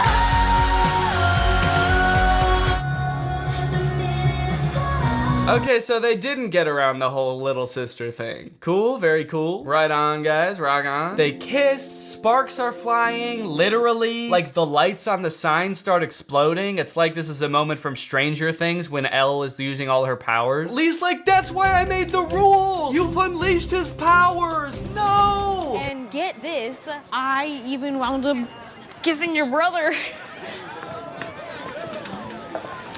What? It's for charity, right? Yeah. Just don't end up grinding coochies with my brother, or I'll literally never talk to you again. Grinding coochies. Yeah, cool, man. Anyways, time to run home. Ah, what a lovely day for a run. It's only 12 miles, and this is a pretty normal thing for someone to do. As I ran home, I wondered if our kiss meant anything to Noah. If I meant anything. After he physically threatened any mortal man with a vague interest in you and then kissed you so hard that the lights exploded? I don't know, Elle. I don't really think you're on his radar. How about a ride? Come on, Shelly. You know my mom will kill me if I leave you out here. Yeah, Elle, he's just doing it because his mom would kill him if he didn't. So just get on his motorcycle, let him take you to his sex gazebo. That's right, baby. Noah's got a sex gazebo. And apparently he takes a lot of girls there. Security. Oh my god! Why was that initial voice so low? Security. It's like a monster. Security here. You must answer these 3 riddles or I will eat you. Is that you, Flynn? I thought I told you not to bring girls around here anymore. Oh, is that just Noah? Locked another girl in your fuck shed, huh? Let me guess, he made the lights explode for you too. All right, guys, that's enough. Get out of here. So they end up not talking for a while after that. Elle is pretty pissed because she feels like just another one of Noah's hookup girls, you know? But you guys know Noah, man. You can't stay mad at him for long because he'll find you. You know? He'll find you. You know what you need? Hot tub. Come on.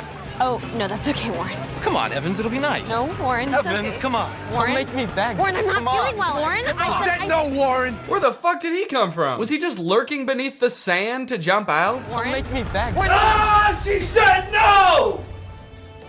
Leave her alone. Noah's a really confusing character in this movie because they kind of portray him as this like popular guy that gets all the girls. Whenever he's not talking to Elle, he's like making out with some other girl or like talking to the popular cheerleader girls or whatever. But he like, other than that, doesn't seem to have any friends or like a social group. The only time he interacts with the other guys in his grade is to threaten them, apparently. For this entire party, before this happens, they just show him kind of like lurking alone in a corner until something happens to Elle and then he goes goblin mode, which apparently she's pretty into. Elle, wait! Please get in the car, Elle. Get in the car, Elle! I mean, how can you say no to that? After that, she takes him back, of course, and they go up to the Hollywood sign to talk, and then they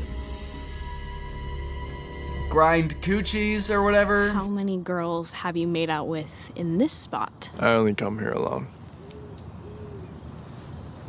Until now. The Hollywood sign at night. You guys ever been to the Hollywood sign at night? Great place to make out. Great place to get eaten by coyotes, too. I feel like a lot of people don't realize the Hollywood sign's like in the middle of a nature preserve. I think there's like mountain lions and shit up there. A coyote comes out from behind the Hollywood sign and is like, fucking by the Hollywood sign again, huh, Noah? This man's got some game. All right, guys, get out of here. I'm gonna have to eat your asses. I love that his secret spot to come and be alone is the Hollywood sign. Yeah, don't worry. I know a little place where we can be alone. It's called Times Square. We'll have a little more privacy up there. From there, their relationship blossoms. They go on dates all over town. They're sneaking around, trying to make sure Lee doesn't catch them.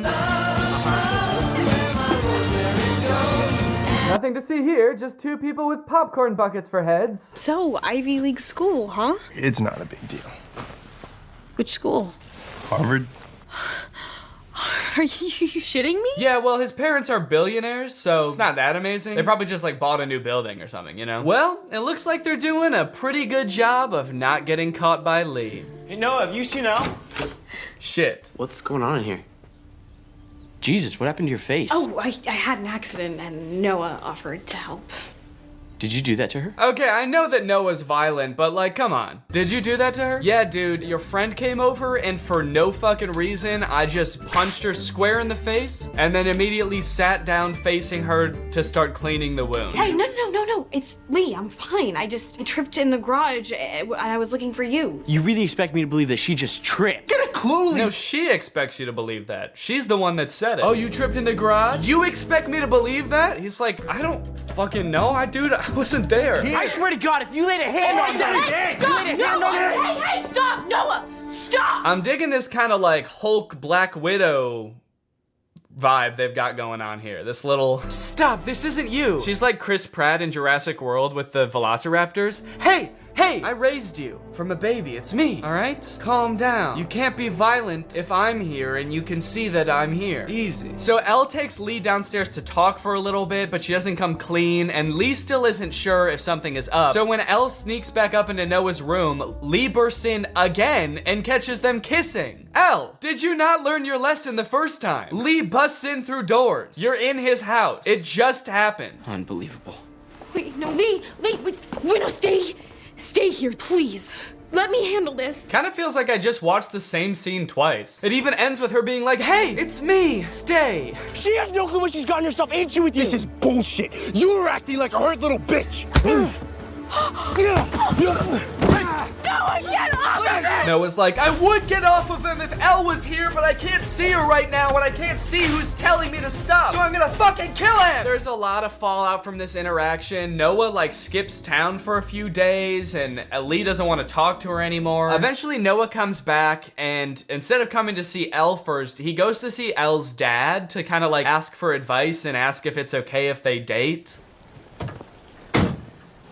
Where have you been, Noah? The actor who plays the dad feels like he's from a completely different movie. Everyone else in this movie are these like beautiful, like model actors. This guy looks like he's from like a crime drama or something. He's a lot more like rough and rugged. He's very sour and sad. I guess his wife did just die, but that's pretty much seems like his entire character. He's not even like wearing the same type of clothes as the other characters. There's another scene where like all the other adults are wearing these like nice suits and he looks like he just like rolled out of bed. Everyone else in this movie's like, what are we gonna do? We gotta not break rule number 9 and oh, this is so hot and fun and sexy. And he's like, every night I stare at my reflection and I don't know who I am anymore. Every time I look into your eyes, I see my dead wife. I can't say I support the two of you.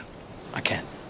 But it's gotta be Elle's choice. The dad's basically like, honestly, I don't care. You're not asking to date me, are you? I'm basically in my own movie over here, so I don't know why you even came to ask me. He looks like a detective in a gritty crime thriller. I don't know about you dating Elle, but I am investigating a series of murders that have taken place in a gazebo nearby. You wouldn't happen to know anything about that, would you? All right, Elle and Lee eventually make up and become friends again, but Elle doesn't want to take Noah back because it's just made everything so complicated in their friendship. Why should I?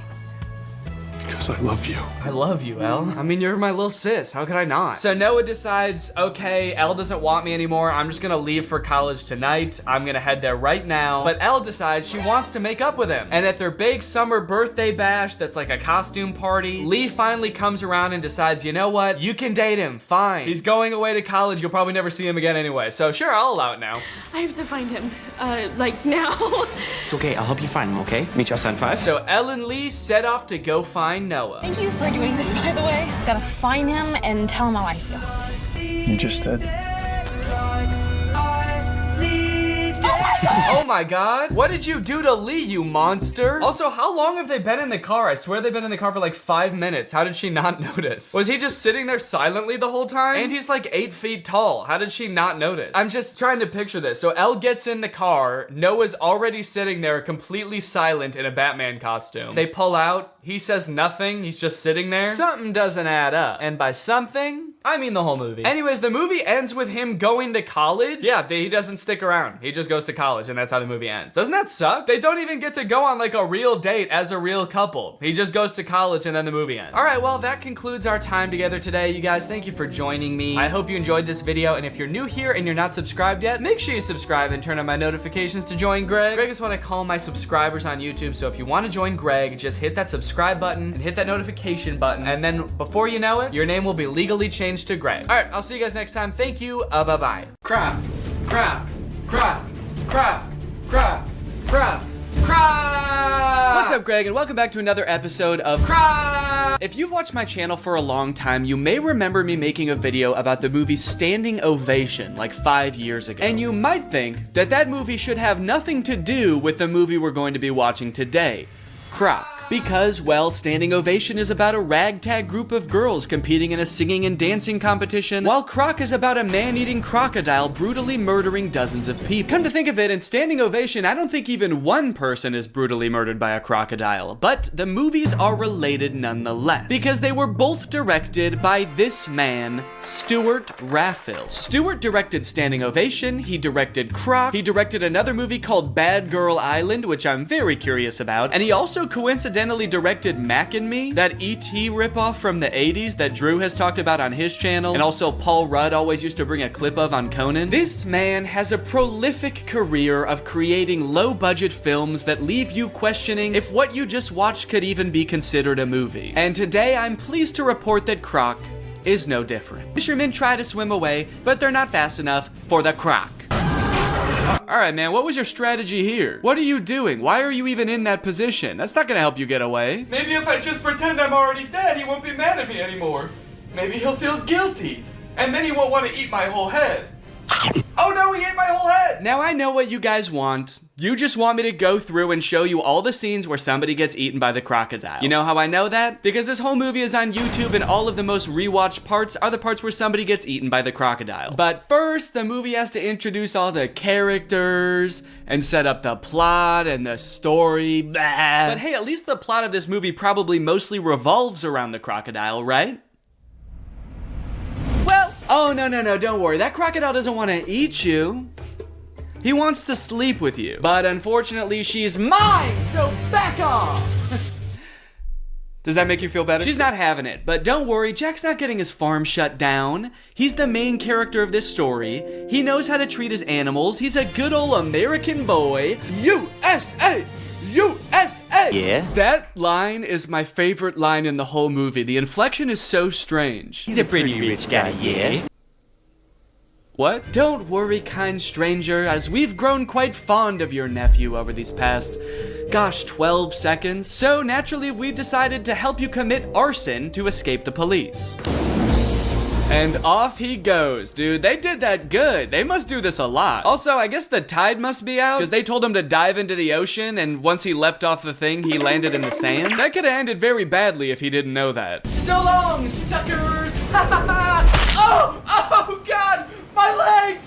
Oh, I'm going to prison! So they time to skip town, right? Now that the police, animal welfare, tax enforcement, and this construction company are all after him. Nope, he just goes back to work like nothing happened. But not before someone else gets killed by a crocodile. Also, not before we talk about today's sponsor, Rocket Money. I signed up for Paramount Plus so I could watch old seasons of Survivor, but unfortunately, the experience of using Paramount Plus is so bad that I never use it. I don't know if it's just the app on my TV specifically, but episodes of that show used to be shot in a 4:3 aspect ratio, but Paramount Plus stretches it out to widescreen. Meanwhile, all of the ads, which are shot in widescreen, for some reason are squished down to 4:3. Also, pausing doesn't work. It actually took me like days to even sign up for Paramount Plus. I don't know why. I tried on every device and they just didn't want my money for some reason. That being said, I am very happy that Rocket Money is sponsoring today's video because it gives me a good excuse to complain about Paramount Plus. I stopped using it a while ago, but forgot to cancel the subscription, which is why Rocket Money comes in handy. Rocket Money safely and securely identifies recurring charges and lets you cancel those subscriptions with just a couple of clicks in the app. You don't need to worry about pesky customer service calls. You don't need to worry about Jeff Probst coming to your house to ask you why you're canceling your subscription. It just works. Rocket Money also has some great budgeting tools. You can monitor your spending by category, create budgets so you can get the most out of your money, and develop good saving habits. Rocket Money has helped save customers up to $740 a year when they use all the features, with over $500 million in canceled subscriptions. So to save more and spend less, join the over 5 million members using Rocket Money today. Go to rocketmoney.com/Danny or click the link in the description to get started with Rocket Money for free. And you can also unlock even more features with premium. That's rocketmoney.com/Danny to get started for free. Thank you to Rocket Money for sponsoring this video, and thank you to you guys for checking out Rocket Money. Now back to the video. After the whole escaping from the police incident, two of those teens from the bar decide to go make out in the ocean. This is great. They're smooching. They're making out. The boy goes underwater to... I actually don't know what he was planning on doing down there. It kind of looks like he's going to suck on her toes. But you know who that attracts? The Croc! The Croc said, hold on. If anybody's sucking on anybody's toes around here, you better believe it's gonna be the most sexually aggressive reptile. So he eats the boy, and then he eats the girl. All while this lone, terrified girl watches on in horror.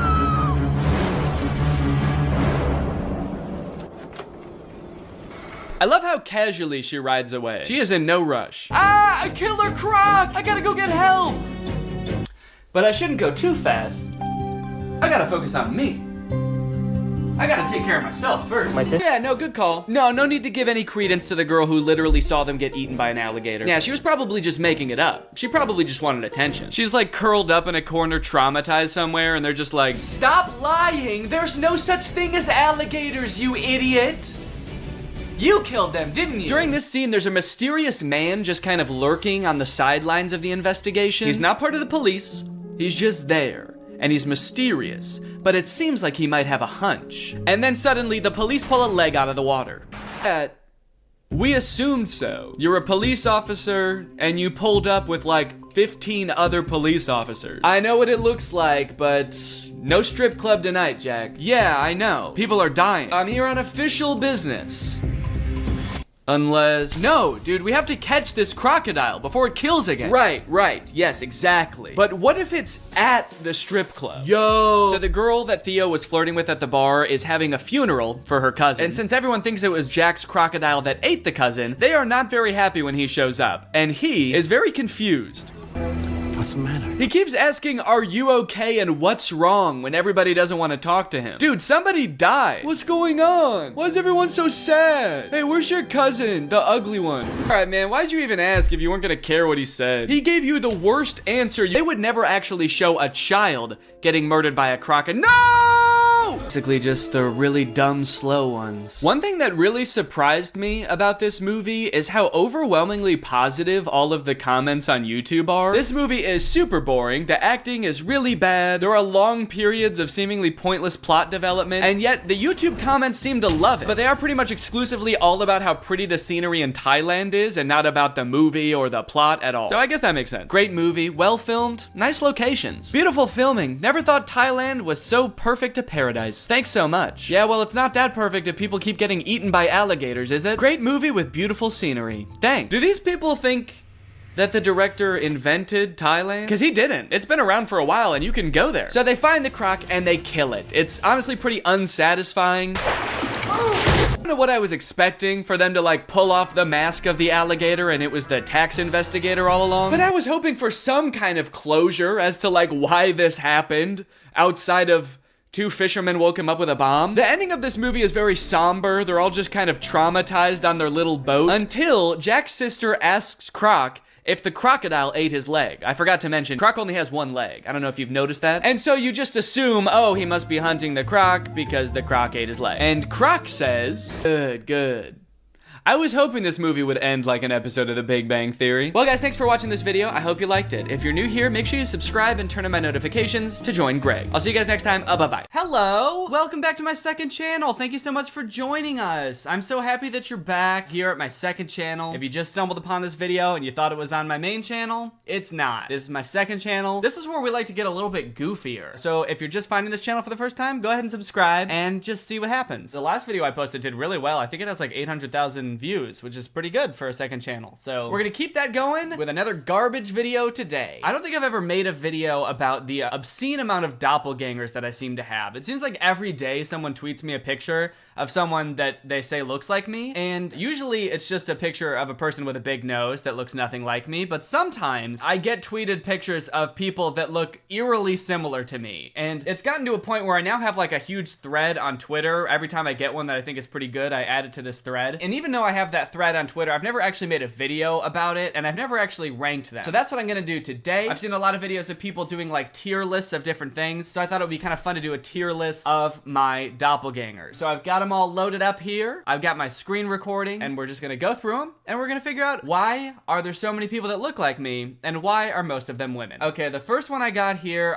someone sent me this a while ago, and they said that they got their car repaired, and I didn't really think this one was that good, but the person who sent me this, I think, said that the mechanic's name was Greg, and I think that that's a pretty cool coincidence, that this person looks vaguely like me, and his name is Greg. He's got kind of the nose.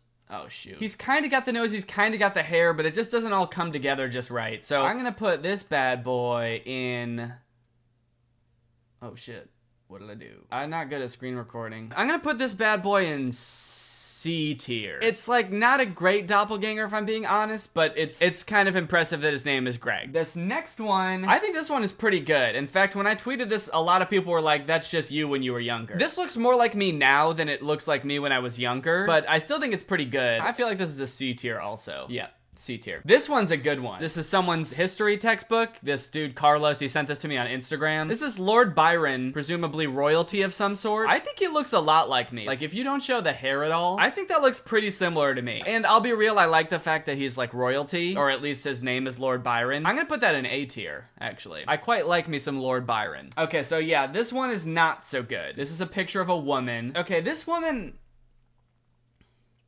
woman's got like, she's got the brown hair, she's got maybe the eyes and the nose, and maybe the lips, and I'm realizing I'm describing the whole face. I don't know, there's just something about it, like everything is just a little bit off, which makes the whole thing a lot off. It was good enough to go in the doppelgangers list, but I don't really think it's like that good. So she is gonna go, oops.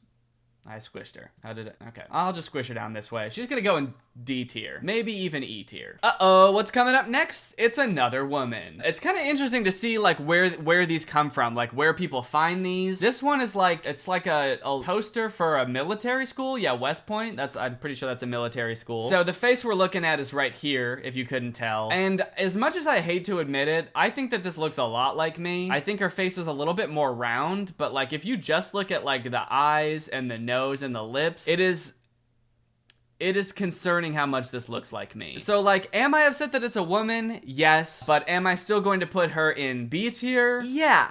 I am. She's gonna get squished right into B tier. Okay, this one I'm not really sure what this is. It's from some Instagram account. Someone clearly sent this to me. Yeah, I don't know. It looks like me, kind of, but it also looks a little bit too old to be me. And we all know that I will never look old because I've looked 12 for my entire life. I'm gonna toss this bad boy into C tier. There he goes. He's going sideways. I don't know. I don't think this one's that great. For one, my hair is not even that dark, I don't think. Maybe it is it? No, I don't think it's quite that dark. You know what's weird is my hair used to be blonde, and sometimes I still think that my hair is blonde when it's very clearly like pretty dark brown. And so I say like, no, I've got blonde hair, and then I remember that I don't. I'm gonna put this in D tier. I don't think this looks like me. This looks like it came from an old yearbook or something. It is very blue. I don't know why the whole picture is blue. Maybe this was taken like in between when they invented black and white pictures and when they invented color pictures. Like they just had one color at one time and it was blue. I don't think that's true. I would say this face looks pretty similar to mine. Like if I made this face, like this squinting face, yeah, I could see this. I'm gonna put it in A tier, honestly. It's another lady. And if I'm being honest, I think that this looks a lot like me. And I also think that this lady's really pretty. So I don't know how to feel about that. I think this could go in like A or B tier. Maybe B tier. It's not quite A tier. Is it conceited of me to think that this woman who happens to look a lot like me is really pretty? Yeah, probably is conceited. She's gonna go in the B tier. I considered putting it in the A tier, but I don't like how confused it makes me, so I'm putting it in the B tier. Okay, this is a picture from some TV show or movie, I think. I've gotten this sent to me a lot, so it must be from something fairly popular, and I think that the amount of times it's been sent to me speaks to how much it looks like me. This really does look like it could have been me when I was younger. In fact, I did kind of look like this when I was younger, because I kind of went with the long hair, and if you didn't know what I looked like when I was younger, this could easily pass as me. Like, I would almost put it in S tier, honestly, but it doesn't look like me now, so I'm gonna put it in A tier. It could go in S, but it's too young of a face to be your boy Young Face. Next up, we got this headphone ad that was, I believe, in the London subway. I can understand why people think this looks like me, but when you look close up, it actually doesn't look anything like me. And it's also like a pretty small picture of a face. I think it's just sort of like a nondescript white dude with brown hair, and I wouldn't be surprised if a lot of other nondescript white dudes with brown hair also got people sending them this picture. To be quite honest, this has got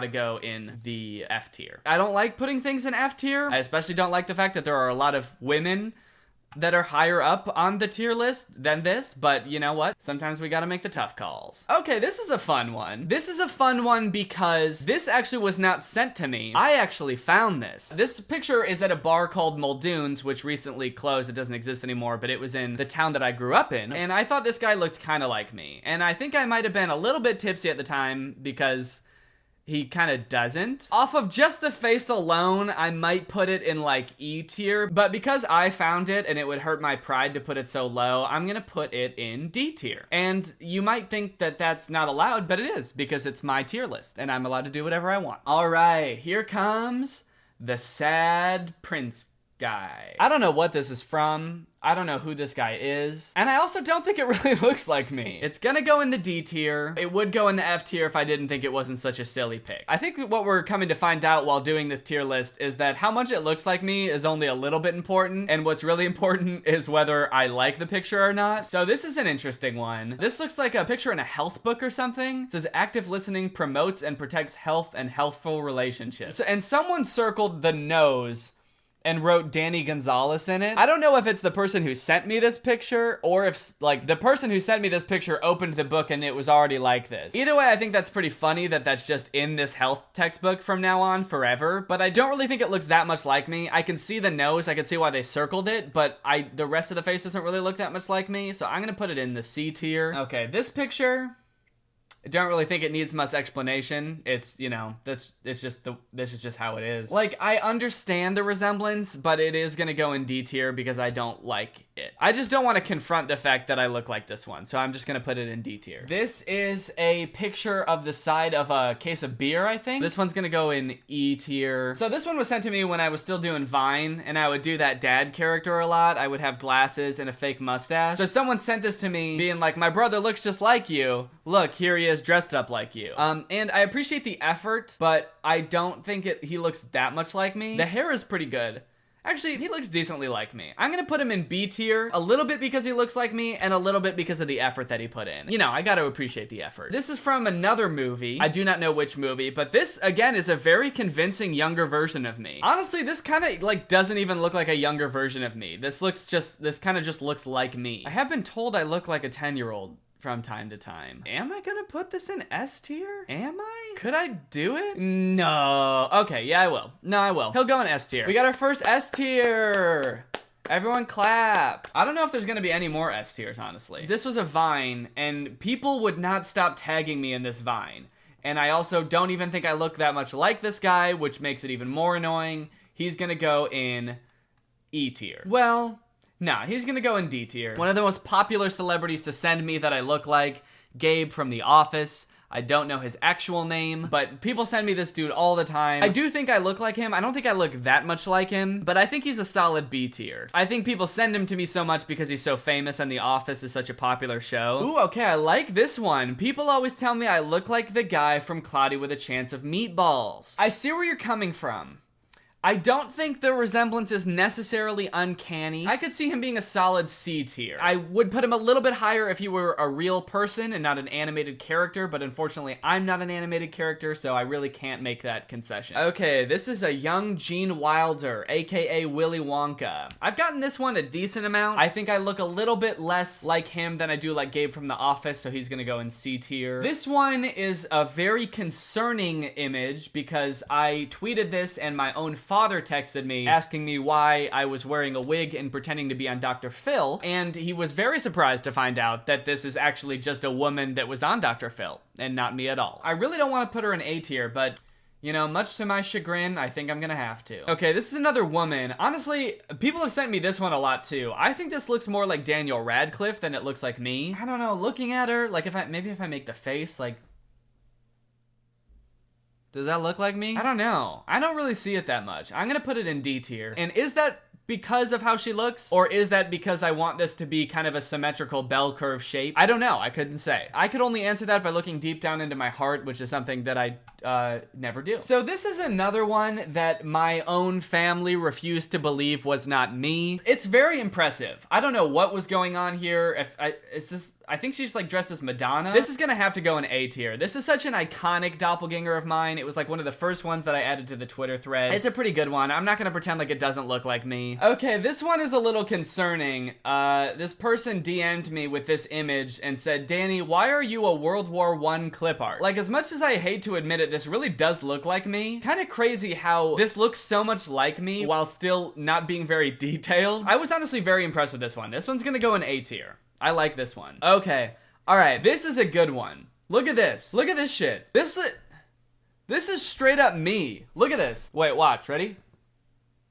Does that not look exactly like me? I saw this. This is in a music video. I forget what band it is. And when I saw this, I had to like stop and be like, was I in a music video that I don't remember or something? This seriously looks so much like me. And I don't know if it's because we're only seeing one distinct angle. He's also wearing a hat, so it's covering up his hairdo. But this also kind of seems like a shirt that I would own. When we're talking doppelgangers, I mean, this is about as good as it gets. This is going in the S tier. Very impressive. Whoever found this and sent it to me, I am very impressed. Here we go with another woman. You know what? I see it, but it's not like that strong. I'm gonna say C tier. I think it's like a fair comparison, but it doesn't really like jump out at you. This, on the other hand, this is a girl on TikTok, and it's pretty solid. I mean, we have like different hair color. See, the thing is, do we go strictly based off the face? Because if we do, I would say that this is a shoo-in for the A tier. Like, if we're just looking right here, like that's A tier material right there. We got another famous celebrity in the mix. If you don't know who this is, he's from the show Shameless. His name is Lip in the show. I see it. I get it. But looking at the competition, I don't really think he stacks up to anything above C tier, really. Here comes this girl, and I don't really have anything to say aside from she's going in the B tier. All right, ladies and gentlemen, we are at the finish line. We got one more picture, then we're donezo. This is a picture that I've gotten a few times, but I think is pretty good. And that picture is the maid from the Brady Bunch. You see, she is an older woman, and I am a young man, but it's pretty impressive how close her hairstyle is to mine. Her face is very similar to mine. I feel like she could go in the A tier. Is that crazy? Is it crazy to put the maid from Brady Bunch in the A tier? I don't know, sis. She could go in the A or B tier. I'll put her in B tier. Sure, what the heck. Alrighty, guys, well, take a good look at it. This is the comprehensive list of all my doppelgangers and how they stack up against each other. It's a pretty incredible variety, too. We got everything from, like, TV shows, music videos, history textbooks, yearbooks, Halloween costumes. I don't know where this is from. World War I clip art. You know, you never expect to find a doppelganger in World War I clip art. Everything from the London subway to, you know, the mom from Brady Bunch. You know, you can't get much more variety than that. So if you sent me one of these doppelgangers, thank you. If you happen to know of any more doppelgangers, I'll save this so that I can add to it later. Maybe we can do a part 2 at some point. Thank you guys for checking out the second channel. It's been kind of fun to just post stuff on here that I don't have to think too hard about and just kind of have fun experimenting with different stuff. But with that being said, that's the end of the video. Bye. What's up, Greg, and welcome back to another episode of me losing my absolute marbles over some ones and some zeros. I think it's kind of funny that this series where I try to find the worst iPhone game has become one of my favorite types of videos to make because I am not a gamer. I do not know good games. I don't really know where I get off calling these games bad. In my free time, I play next to no video games. And if I am playing a game, it's just Minecraft on hardcore mode, and I'm dying after 10 minutes and then not playing it again for 3 months. How is it that these AAA developers spend millions and millions of dollars on these games like Call of Duty and God of War? They work their devs to the bone, and their games literally do not appeal to me at all. But like one person with a laptop and a stupid idea like a game called Animal Go that's just a really poorly made ripoff of Pokemon Go is like the most interesting thing in the world to me, and I have to play it immediately. And if you're wondering, no, that was not a hypothetical title. That is a real video game called Animal Go Find and Catch Animon Edition. That is a Pokemon Go ripoff that I am going to be playing. I was just searching for Pokemon Go ripoffs in the App Store and I found this, and I knew I had to play it immediately. Although it was kind of hard deciding between that and Trumpy Man Go Bounce Balls at Him, but I think overall Animal Animal Go has a little bit more to offer. As you walk around a neighborhood, your smartphone will vibrate when there's an animal nearby, take aim, and throw an animal ball. You have to stay alert or it might get away. Search far and wide for animal and items. Let's play it all. I don't really know if I can put as much stock into a suggestion to play the game coming from the game. Hey guys, here's kind of a fun idea.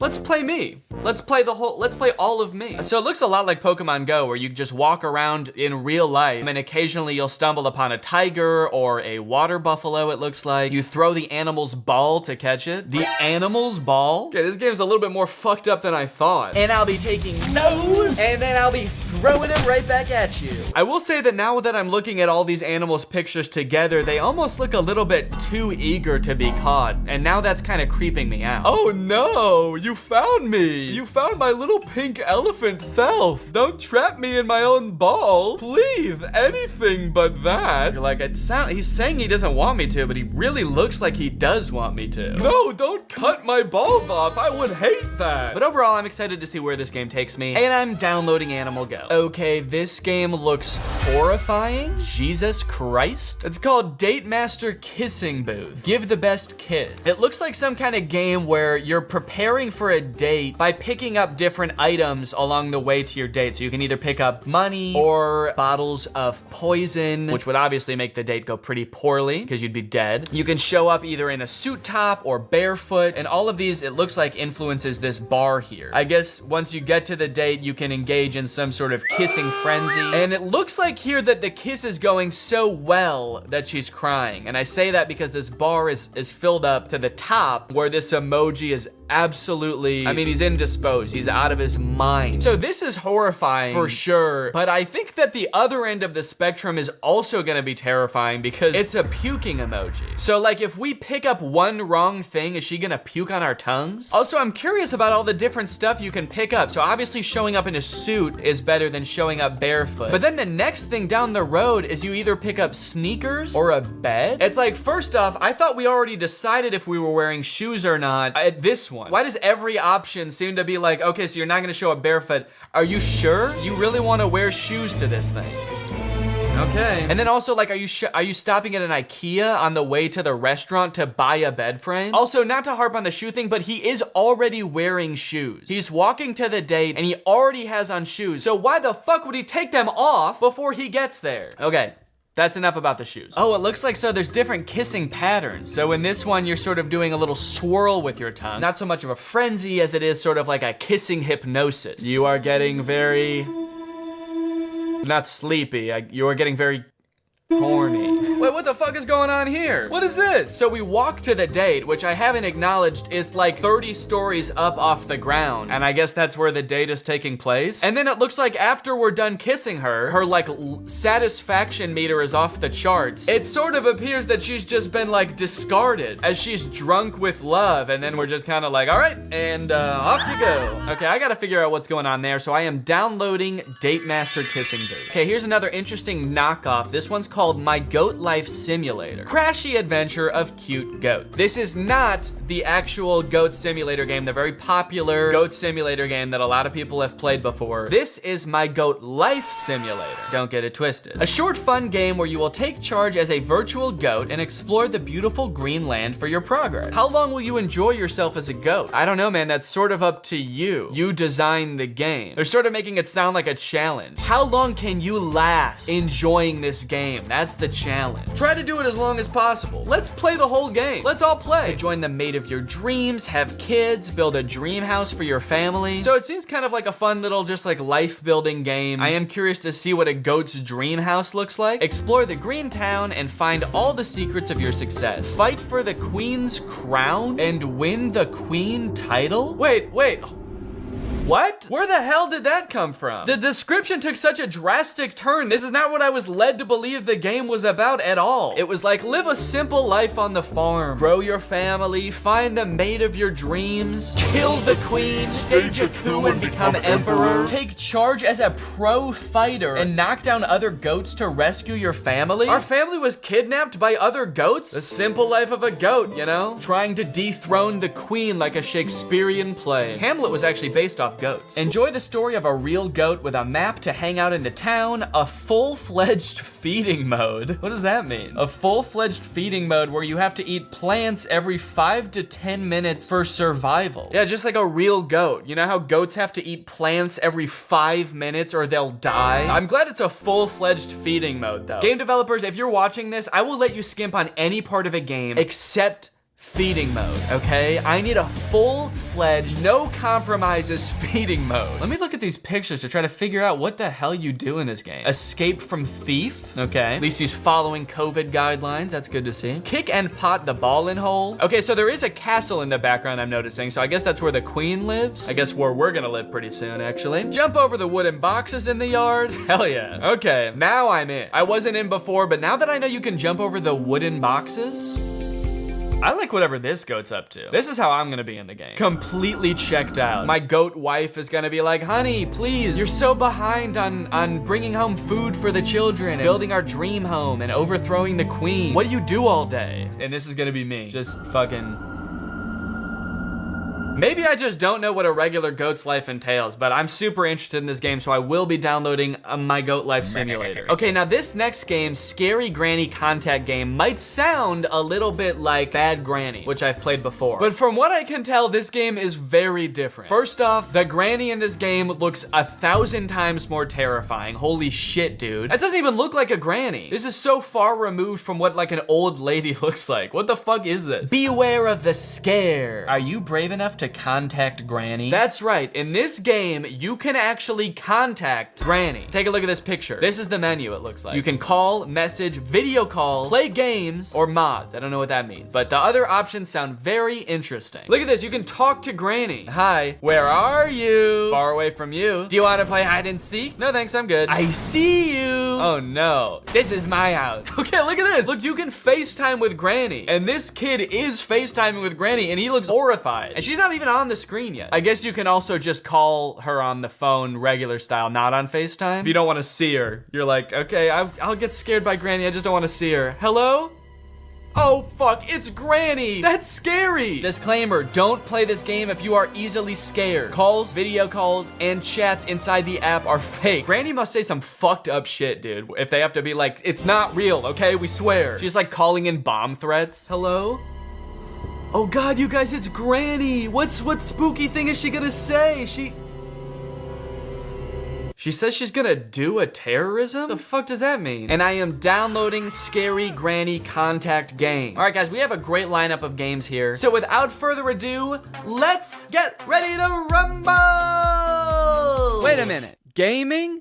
On an empty stomach? I don't think so. You know, I might not know too much about gaming, but I do know that trying to game without a delicious and nutritious meal in your stomach is a big mistake. But luckily, today's video is sponsored by Factor. Factor delivers fresh, never frozen, dietitian-approved meals right to your doorstep. You guys know I'm not a huge fan of the hassle of grocery shopping, which is why I like HelloFresh so much, and Factor is actually owned by HelloFresh. And I think where Factor really comes in handy, for me personally anyway, are those times where I want a meal at home, I want to eat healthy, but I also don't want to whip up a meal from scratch. Factor takes the guesswork out of everything, they take the prep work out of everything by giving you the meal in its entirety, ready to go. All you have to do is heat it up and you've got a delicious and nutritious meal. Factor offers keto meals. They offer calorie smart meals, chef's choice, vegan, veggie, pretty much any type of meal to fit any type of lifestyle Factor has. Their plans range from 4 to 18 meals per week, so however many Factor meals you want in a week,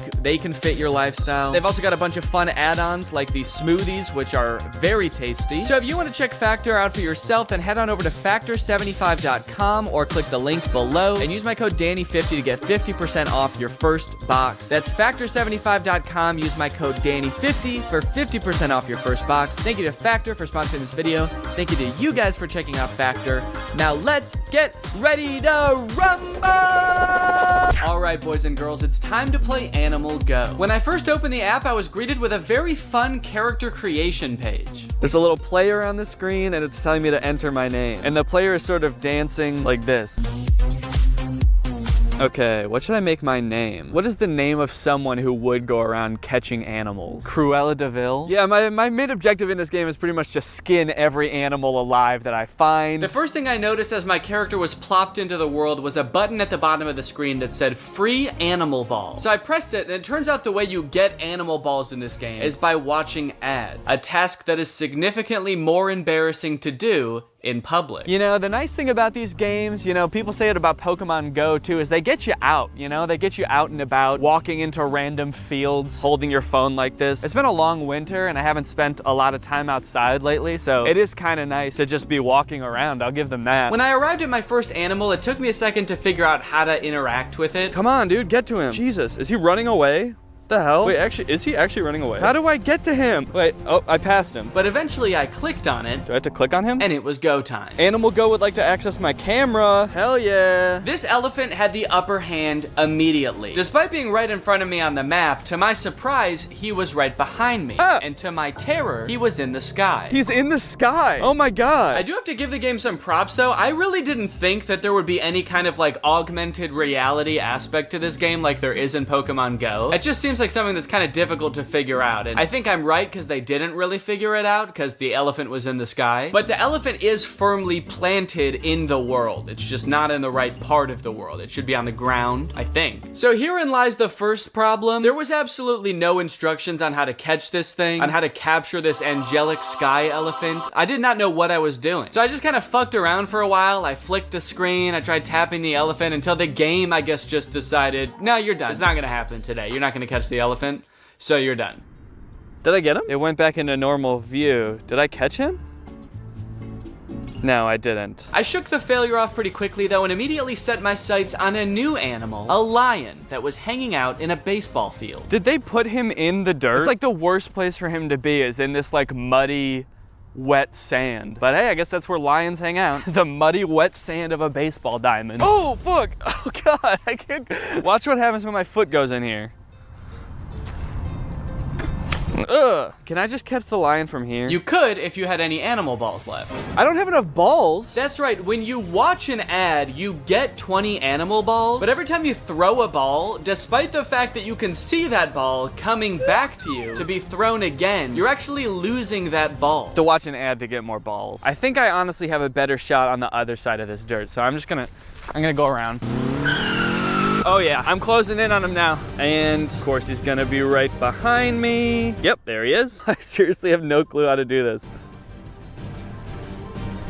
Look at him, he's just standing there begging to be caught and I can't even figure it out. He's giving me these like longing eyes like, please, please Danny, I just wanna be in a ball. It hurts to be out here. You may be having, oh, wait, did I get him? Didn't say I got him, but maybe.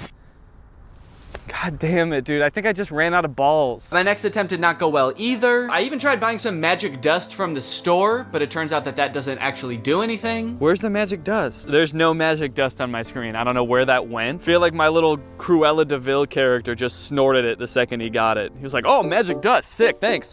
How the fuck are we gonna catch this lion, dude? I don't know. Oh my God, I'm just gonna waste all my balls. When I was playing this game, it was 45 degrees outside. I was getting cold. I was starting to lose hope. Do you think the people working in those office buildings are watching me right now, wondering what the hell I'm doing? But just as I was about to give it all up and throw in the towel. Please, God, let me catch this water buffalo. Maybe I can, like, I hit him to, like, weaken him or something? Or can I move him around? What did I do? Wait, why did it vibrate? It vibrated that time. Did I catch him?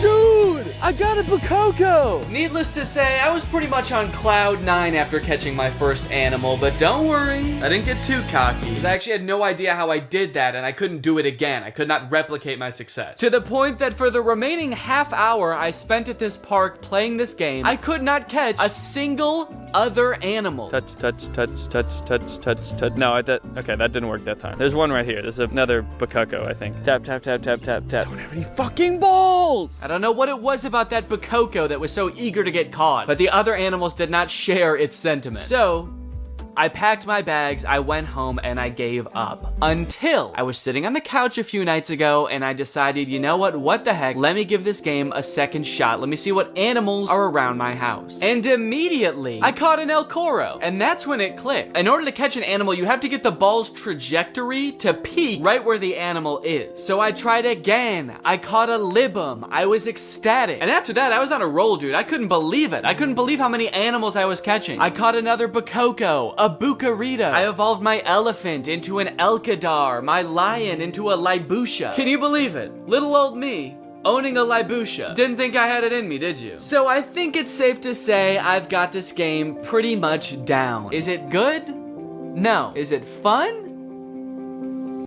A little.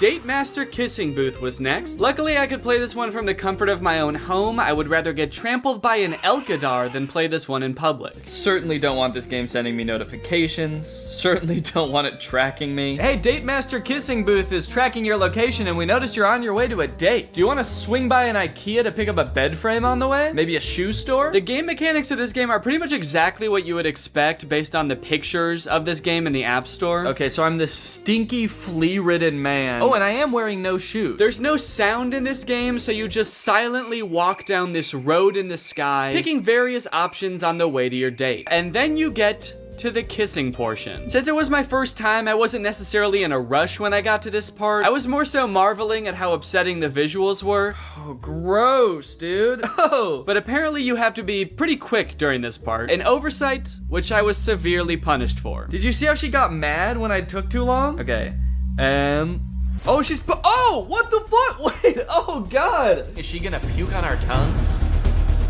She threw up because I took too long to move my tongue while kissing her. What's taking this fucker so long? But that's arguably less disturbing than what happens if you kiss her correctly. I'm not gonna make her throw up this time. Why did her tongue vibrate just then? Did anyone see that? Okay, and kissing frenzy. Oh my God, dude, she's crying, I'm sorry. Okay, whoa, what the whoa! Oh my God, what the hell?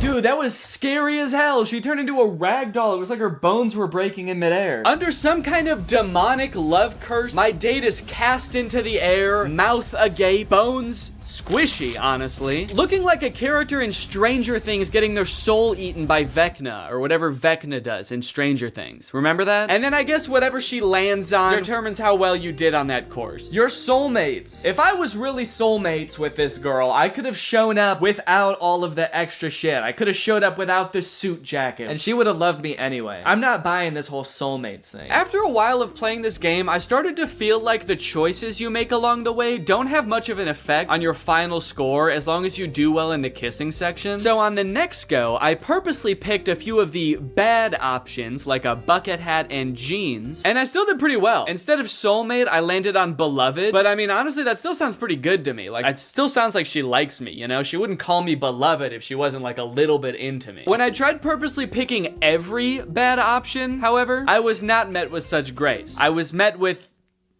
a Fortnite dance, actually. She Fortnite danced at me and called me a bad date. Anyway, I think we're done with this game. What do you say? All right, guys, let's take a trip out of the city and into the countryside. And also out of a man's body and into a goat's. So I thought this game was going to be kind of like an open world game where you can live out the life of this goat as you see fit, but it's actually a very straightforward story type game that takes place over the course of 6 levels. The first couple levels of the game just get you acquainted with the general vibe and mechanics of the game. You pass through tires, you climb up a tower, all things that get you familiar with the controls. Your goat also has a pretty sick jump. Whoa, wait. Oh my God, oh shit. Can I like fuck with these goats over here? Can I, whoa, sort of like grind it along the goat, like a skateboarder. Let's attack a horse. Whoa, And speaking of the goats jump, I don't know what happened, but this is not the same game that it was advertised to be on the App Store at all. Half the things it lists on the App Store you can't even do in this game. Things you can't do in this game include jumping over crates. They had 2 pictures where the goats jumping over crates in the game. You never do that. Escape from thieves. There are no thieves. This little goat golf game. You also never get the chance to rescue your family from the goat kidnappers, or whatever it said in the description of the game. That never happens. The first half of this game is pretty lame, honestly. You're just stuck in this small little pen. You can't even leave the pen for most of the game. Things you can do in this game that aren't listed in the App Store. Pop a ball.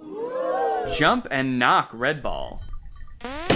Oh, I don't know how this happened. How did the description of the game end up so drastically different than the game? Did whoever made this game get in some sort of horrible accident between completing the game and putting it on the App Store and developed amnesia so they just had to like guess what was in the game? Anyway, the story really starts to pick up around level 5 when we're told we have to go pay the queen a visit. Level 5, give Goat Queen a visit. Queen guards are causing a great deal of pain and disturbance to your yard animals. Go talk to her strongly. Talk to her so fucking jacked. Your Highness, I would like a word. Could you please keep your guards out of my yard? And while that did sound pretty fun, after a few very boring levels of being trapped inside this pen, I started concocting a different plan. Okay, now, hear me out. I could go to the castle, but this is the first time I've been let out of my pen ever. I might not get another chance like this again to escape and just start a new life entirely. So maybe I want to do that. So with nothing on me but the horns on my head, I made my escape. Oh, fuck! What the damn it, dude! Look, there's an invisible wall right here! Like, 2 feet away from where I was supposed to go. What about this way? Yep, okay, there's an invisible wall there too. What the hell, man? Now I do want to kill this queen. I feel like she's behind it. Let's go talk to her jackedly. Okay, so then I storm into the castle. I give the queen a piece of my mind. My queen, your guards are disturbing my animals. So what? I ordered them to do it. She ordered her guards to just disturb my animals? Hey, go down there and disturb those motherfuckers, dude. Then you are a bad queen. Who the hell are you to judge me? I like that their body language doesn't match the growing intensity of the conversation at all. The queen is just like laying. Who the hell do you think you are anyway? Eventually we decide talking isn't gonna cut it. We need to fight. So let's check out the combat in this game. Fight with the queen guards. Oh shit. Oh my god. Maybe I'll jump over and get on the other side. Sort of a cat and mouse chase now. We're all going in circles, trying to catch each other. One of these days, I'm gonna catch you, motherfucker. And when I do, I'm gonna grind over top of you so hard. So this little chase, this little sort of playing hard to get, makes up about 90% of the combat in this game. The reason it happens is because they made your goat's turn radius really wide. So if you want to face your opponent to attack them, you have to do a little circle. And then if your opponent wants to face you to attack you, they also have to do a little circle. So before you know it, instead of fighting the queen's guards, you're sort of engaged in this fiery dance of passion with them. Anyway, I killed all the guards, and then I killed the queen. Oh, she's dead. And you might think this would solve all our problems, yes? No. Apparently, this whole issue goes even higher than the queen, because once we kill the queen and become the queen, be a queen is the last instruction. And then just be a queen. That's pretty much it. Just be a queen. Then the game gives us some mission where we have to go and destroy the owner's house. Level 6 destruction. Wait, there's more? Mess everything up in the garden and destroy some expensive things in the owner's house. Who is the owner? I didn't know we had an owner. I thought the queen was the owner. There's been no mention of an owner this entire time, and then it's like, finally, we can get our revenge on this guy. Whoever this owner is, though, we must have really fucked them up by destroying their house, because we never see him again. I mean, we never saw him in the first place, but we definitely never see them now. They must come home to their house being ransacked by a goat, and they're just like, fuck, the goats have taken over. I gotta skip town. He's probably in some city now, walking down a street in the sky, picking options for a date.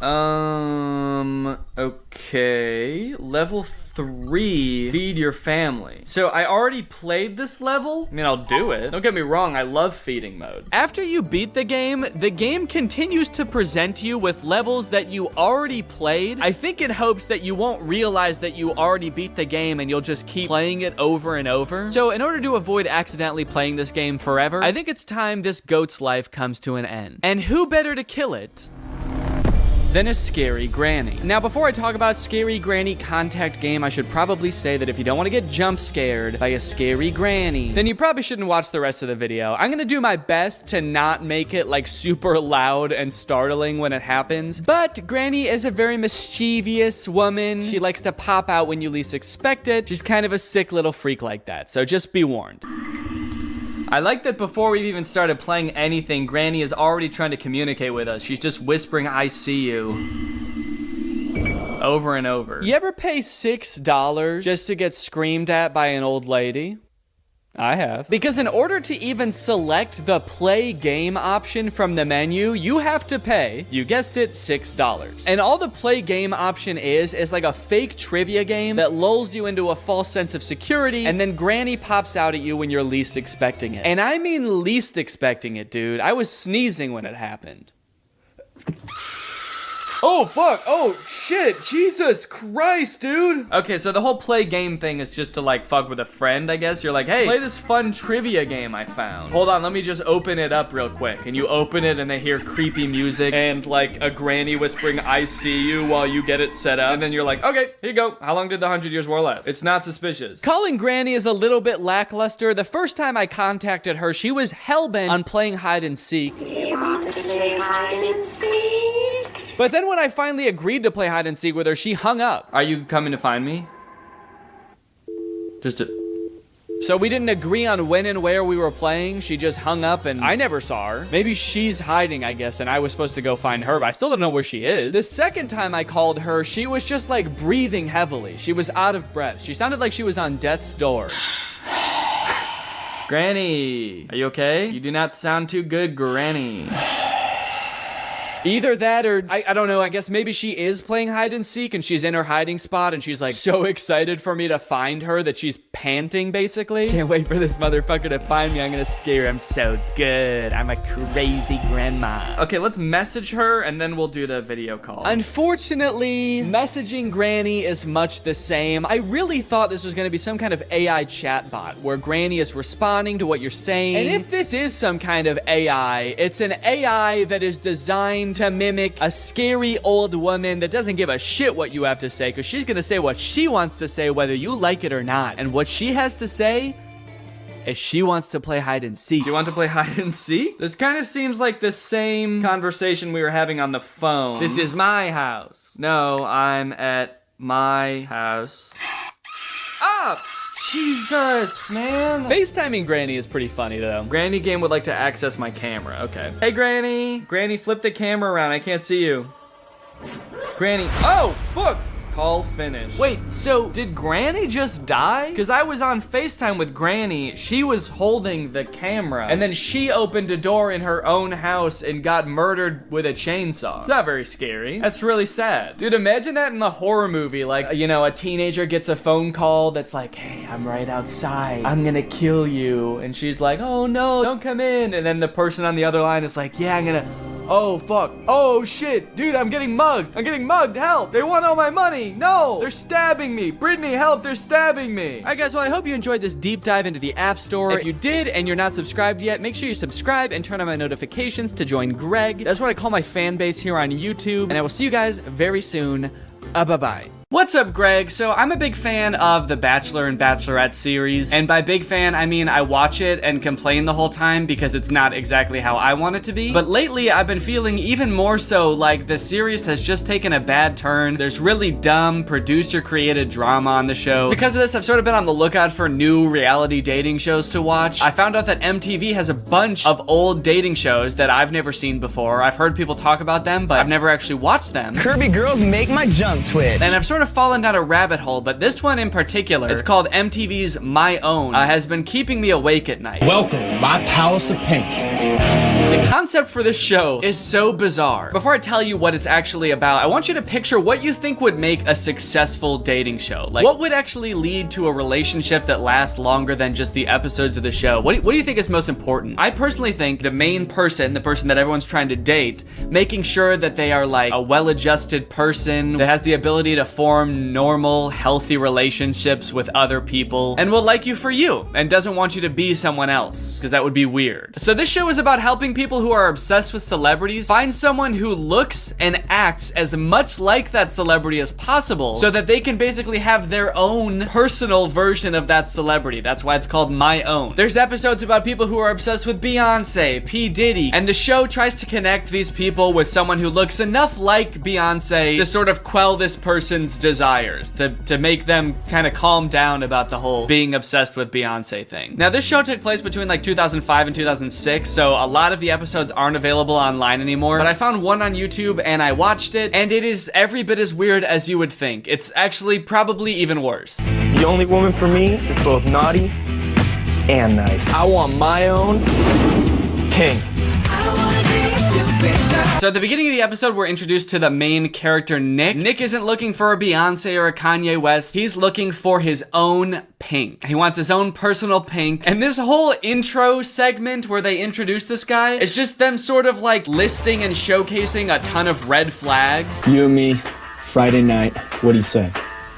Kind of like they're just normal personality traits. This guy's room is one of the weirdest single man rooms I've ever seen. I know there's this kind of stigma about single men that they live in these ridiculous living situations with like no furniture or like decorations or anything. I wish this guy didn't have any decoration. It seems like his room is literally just a full-size bed and white walls covered in posters of Pink. There's also caution tape all over the walls and a danger sign on the front door of his room, which is kind of considerate actually, now that I think about it, because I do feel like you need to be warned before entering his room, especially if you look like Pink, apparently. That danger sign means danger. If you come into my room looking like Pink, I'm gonna try to marry you. You will not leave without becoming my lawfully wedded wife. Welcome to my palace of Pink.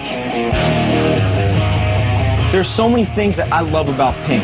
She can sing, she's animal friendly, she does gymnastics, and she's the type of girl that I want around with my friends. Those are the things you like about Pink? Those are the only things this grown man who's obsessed with a female celebrity likes about Pink, really? It's kind of funny how they're trying to make it seem like he doesn't just want to sleep with her. They're trying to make it seem like he's into other obscure parts of her. He says she's good with animals. Is that something she's known for? I guess I don't know that much about Pink, but really? He's just like making stuff up? Yeah. The reason I want to meet Pink so much isn't for any creepy reason. She's so charitable and she's honest. I've never heard her lie. She never lied to me. She never talked to me. She's never seen me at all, actually. But I've seen her every day outside her house. This is my hermit crab, Pink.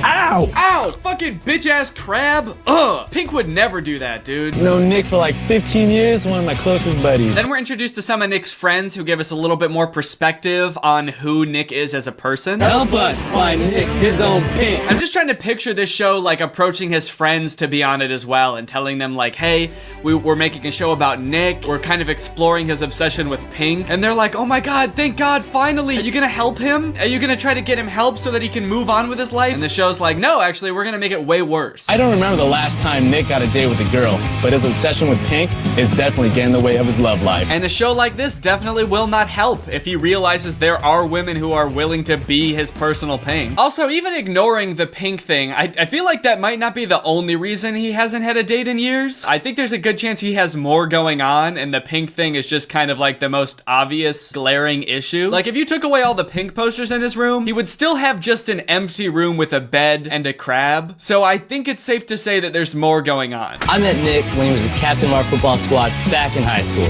Nick's living on another planet, and it's Pink. I feel like they skipped a lot of the story there. I met Nick when he was the captain of the football team. He had a lot going for him, man. And basically, to make a long story short, now he can't leave his house because he's too busy staring at posters of Pink on his wall. This show might as well be called What If We Ignore the Real Problem? So they put Nick and his friends in the car, drive him to the studio, and they get ready to meet all of the contestants.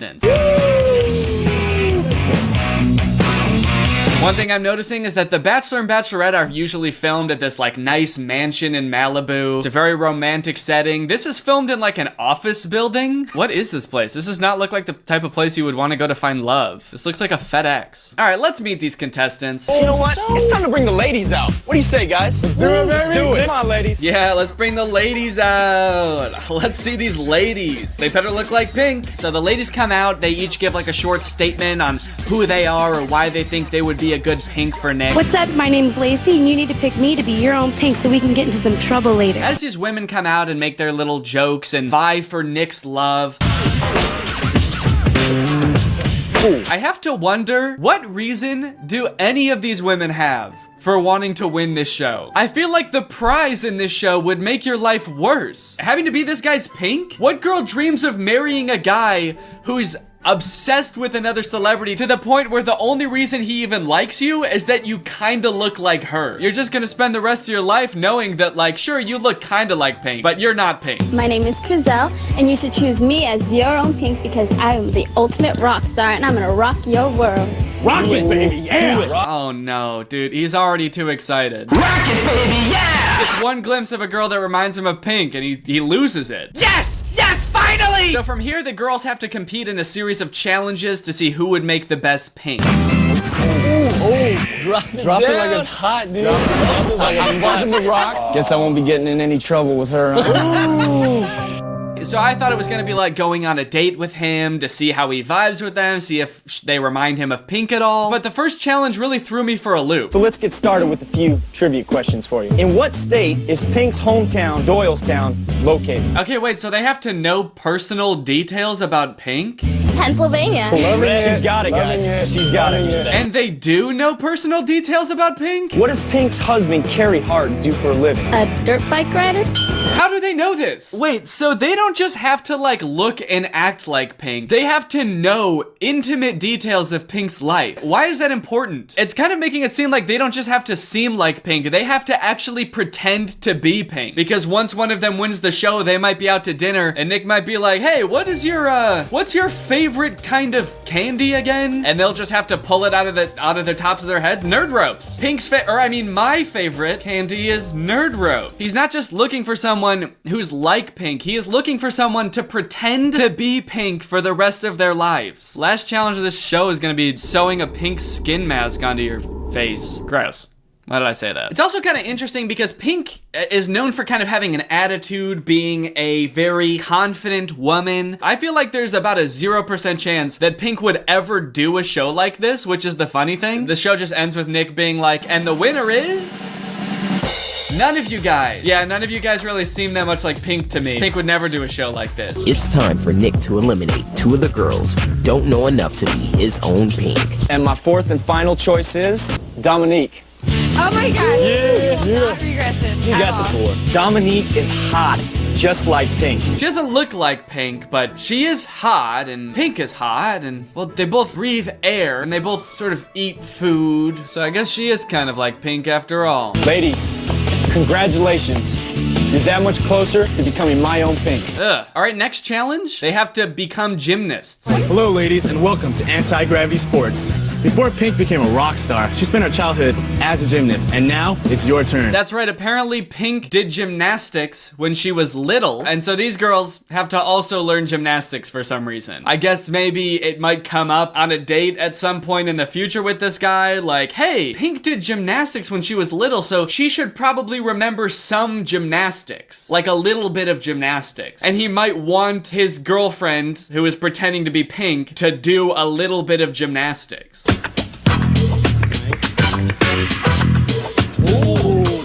She is good. She's good. Too good. Not like Pink at all. Pink is not very good at gymnastics anymore. You're out of here, dude. So then they compete in some gymnastics, and based on that, Nick makes a few more eliminations. And my third and final choice is...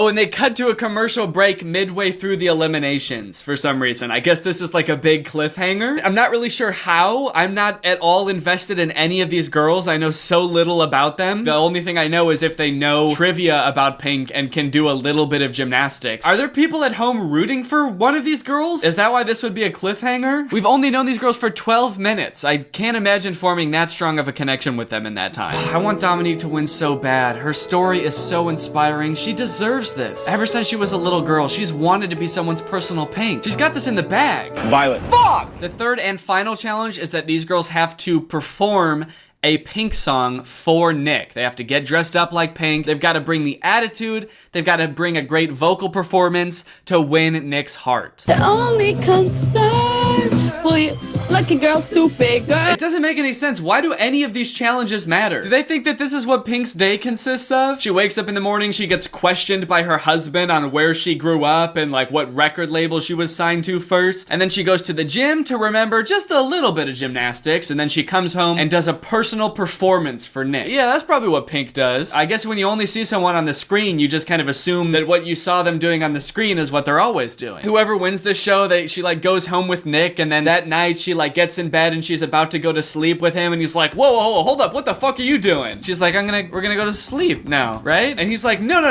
I have never seen Pink sleep. I don't think she does that. If you're gonna be my personal Pink, you can't do that. The only things I've seen Pink do are sing and dance and talk about having done gymnastics. So if you're not doing one of those two things, then I'm sorry, but you're not Pink. You're just some random ass girl. And she's like, I am some random ass girl. We met 3 hours ago. All right, it shows them prepping for the challenge, which is for some reason in a recording studio. They're recording the song, I guess, even though when they perform it live, they're not lip syncing. So I don't know why they had to record the song. And then they do the performances. And right off the bat, this girl looks so much like Pink, and none of the other girls look anything like Pink. It's so obvious that she's gonna win.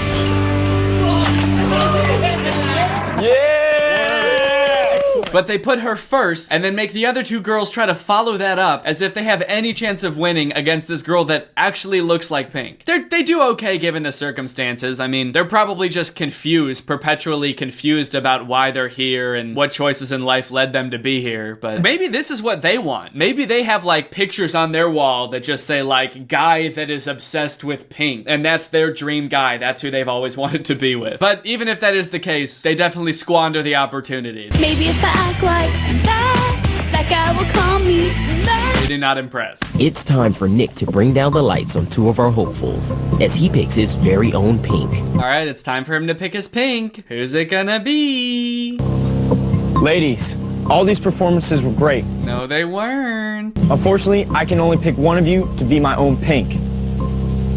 Desiree, I loved your performance, and you just look flat out hot. Desiree, I loved your performance. Actually, honestly, who am I kidding? I wasn't paying attention to it at all, because you looked so fucking hot. So there's 3 girls here, and he only gets to pick one. It'd be kind of nice if his friends got a Pink too, just for the trouble, you know? I mean, they helped with a lot of this. I think their own personal Pink isn't too much to ask for. Lacey, it's not you. I like how the contestants who get eliminated don't leave once they're eliminated. They just get the lights turned off on them, and then they get to watch in the dark as the only girl that looks like Pink wins. Violet, it's not you. Desiree, congratulations. My own Pink. Oh, that's awesome. I'm so happy for them. Can I go home now? Desiree impressed me from the start. She looked like an Olympic athlete, and she rocked it on stage with her performance just like Pink would. Now that Desiree's my own Pink, I'm looking forward to getting into some trouble. The ending is pretty lackluster, honestly. It just kind of like ends right here with them walking off together. We don't know what happens next, if they go on a date or anything like that. Honestly, maybe a good thing, because I'm not really sure if I want to know what happens next. I feel like best case scenario, and probably most likely, they walk off of this stage with their arms linked, and then once they get backstage, they just sort of split up and walk in opposite directions, don't even look at each other, and just never see each other again. It's either that, or this girl probably has some really weird stories to tell, so I guess it's just kind of up to our own interpretation. It's kind of like the end of Inception. You kind of get to decide what you think happened next. Do you think they got married, or do you think they're both dead? I don't know. Anything's possible. Guys, I've never really been the type of person to want to spend all my money decorating my living space with pictures of a celebrity that I adore, but honestly, thanks to today's sponsor, Current, managing my funds is so easy that I really feel like there's no reason not to. That's right, I went to Walgreens, I took my Current debit card, and I bought a picture of Tom Holland. I printed it out, I made the poor sap working at the printing station print out a big old picture of Tom Holland for me. Got my poster. And now I'm gonna put it on my wall. For those of you unaware, Current is banking for the modern age. It's banking entirely on your phone. I also bought this Scotch tape with my Current card. Current is hassle-free. They've got no hidden fees, no annual fees, nothing like that. They don't try to hide things from you like a traditional bank. They're very very transparent, and it's totally free to sign up. You sign up, everybody gets a Current debit card, just like this one, so you could go and you could buy your very own Tom Holland poster. My favorite thing about being sponsored by Current is their generosity during these integrations. They're always giving away money to my followers just for signing up for Current. In fact, just over the last year, Current and I have given away $25,000 to people who watch just my videos. And today, we're giving away another $5,000. Shouts out to people in the past who have won before. People such as Stephanie Rod, 85, Stephanie Santo, 9, Linda Rebecca, Very Not Straight. All of these people have been paid by Current. How cool is that? Today we're going to be sending 10 people who use my code, Danny500, to sign up for Current. $500. They'll be chosen at random, so you don't have to be quick or anything. Just head on over there, sign up. In a couple weeks, we will select the winners and send them $500.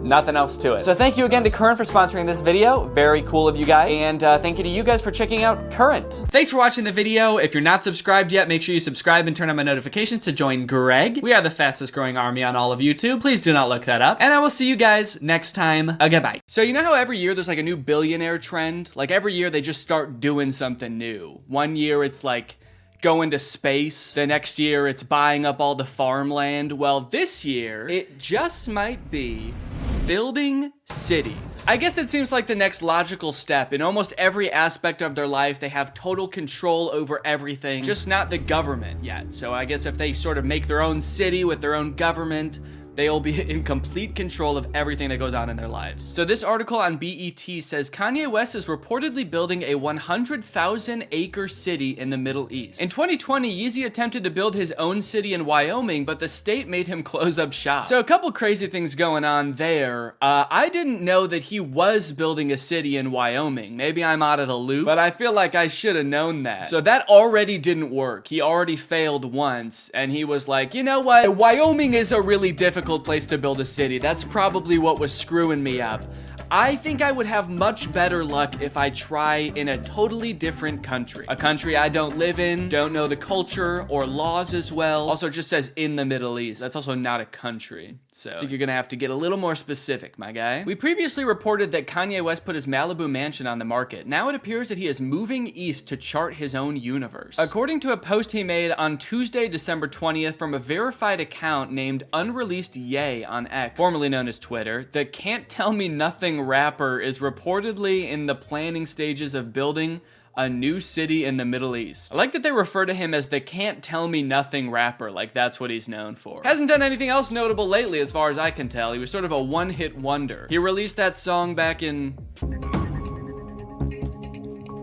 2007, and he stayed relatively quiet ever since. I guess that one song made him enough money to build a city, but that's about all he's been up to. Okay, so this is the tweet that they're talking about on this profile called Unreleased Yay. I am a little skeptical of BET's reporting here. How do we know that this is Kanye? Anything and everything with Kanye's music. I do not leak any songs, I only post already leaked songs. Okay, it kind of makes it sound like they're admitting that they're not Kanye. Yeezy, D-Rome, Phase 1, 100,000 acre city. Piloting in Middle East, recruiting, project managers, engineers, architects, contractors, builders. Okay, so if this is real, then he hasn't started yet, is the vibe I'm getting. He's hiring everybody necessary to make this happen. Also, I don't think that there could be a more clear signal that he doesn't know how to do anything related to building a city, because those are all the things that you need. Like, what is he gonna do? So I need project managers, engineers, architects, contractors, builders, and I'll take care of the rest, guys. Don't worry. You know, I'll take on most of the work. I'll do whatever's left. You know, that would be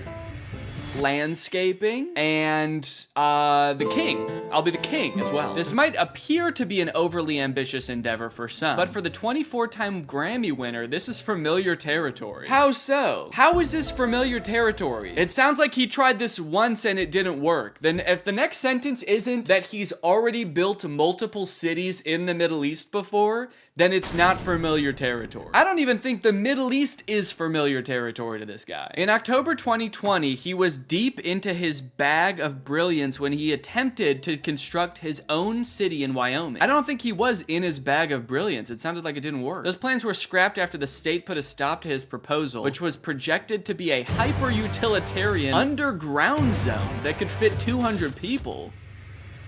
What? Also, I wouldn't really call that a city. He was gonna dig a hole that could fit 200 people. That's not that many. He was really like, yeah, digging my 200 person hole didn't quite work out. We ran into too many logistical issues. I think that building a metropolis in the Middle East is actually gonna be slightly easier, more manageable. Ye also filed trademarks for this venture's name, including Yecosystem, and Yeezyverse. Yeah, good thing he locked those down. I can only imagine how many people were clamoring to create companies called the Yecosystem. Imagine living in a hole that could fit 200 people, and it's called the Yecosystem. Even in this pitch, it doesn't sound nice. It's not describing some kind of utopian paradise. A hyper-utilitarian underground zone. It's not even saying city. It doesn't even sound livable. It just sounds like a big area. We just dug out an underground zone. It's hyper-utilitarian because there's nothing here that you don't need.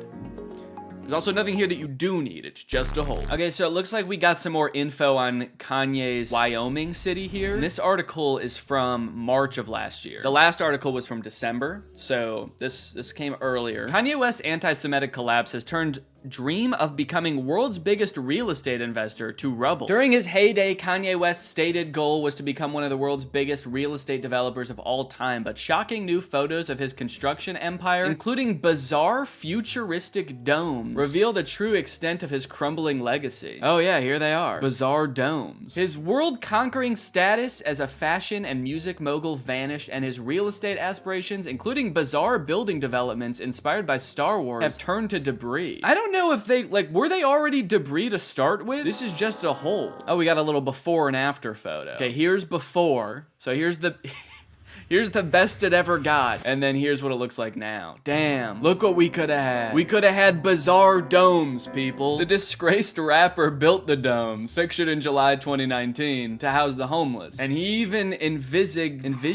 Is that a word? Envisaged? Constructing entire cities with the Star Wars inspired lattices. I don't know if that's a word. So he wanted to house the homeless in the middle of the desert in these bizarre domes. You know, I appreciate the sentiment of wanting to house the homeless. I do feel like there's probably a less roundabout way of doing that than creating a city in the middle of nowhere made up of these domes. You don't have to invent a whole new house type for homeless people. They would live in a regular house if you gave them one, I'm sure. It's not like they're homeless because they don't like the shape of regular houses, I guess is what I'm trying to say. Not long after he first constructed the domes in California in 2019, West fell foul of California's housing regulations after he failed to get a building permit. After failing to ever obtain one, the domes were set to be torn down, signaling the start of his real estate woes. West had even claimed that the structures were only temporary, but inspectors suspiciously found he had laid concrete foundations first. Wait, they were temporary? I thought they were supposed to house the homeless. You were only gonna do that for a little bit? He was gonna have them live in the domes until he thought up his next brilliant scheme. An even cooler shaped house. Have you ever wanted to live in a giant boot? Okay, that's enough about Kanye's futuristic city, because now we're gonna learn about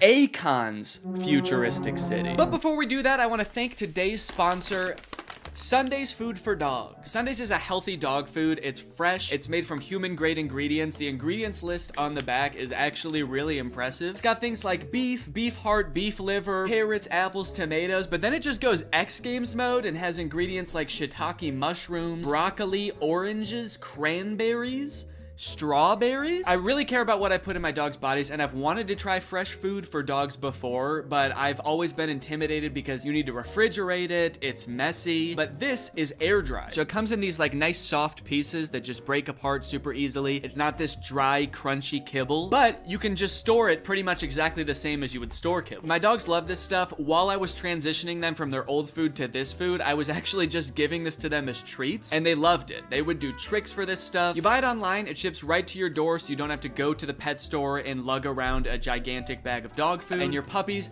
will thank you. This stuff has 90% meat, 10% vegetables, and 0% synthetic nutrients. I'm really excited that Sundays is sponsoring this video, so thank you to Sundays. If you want to get 50% off your first order, then go to sundaysfordogs.com/Greg or use my code Greg at checkout. Again, that's sundaysfordogs.com/Greg or code Greg at checkout for 50% off your first order. Okay, now back to Akon City. So Akon actually posted this video 3 years ago, an introduction to Akon City. I think I remember hearing about this on the news, and I think it had something to do with cryptocurrency. Like, I think he was also launching his own crypto currency. And maybe this has something to do with that. Like the only way to pay an Akon city is with Akon coin.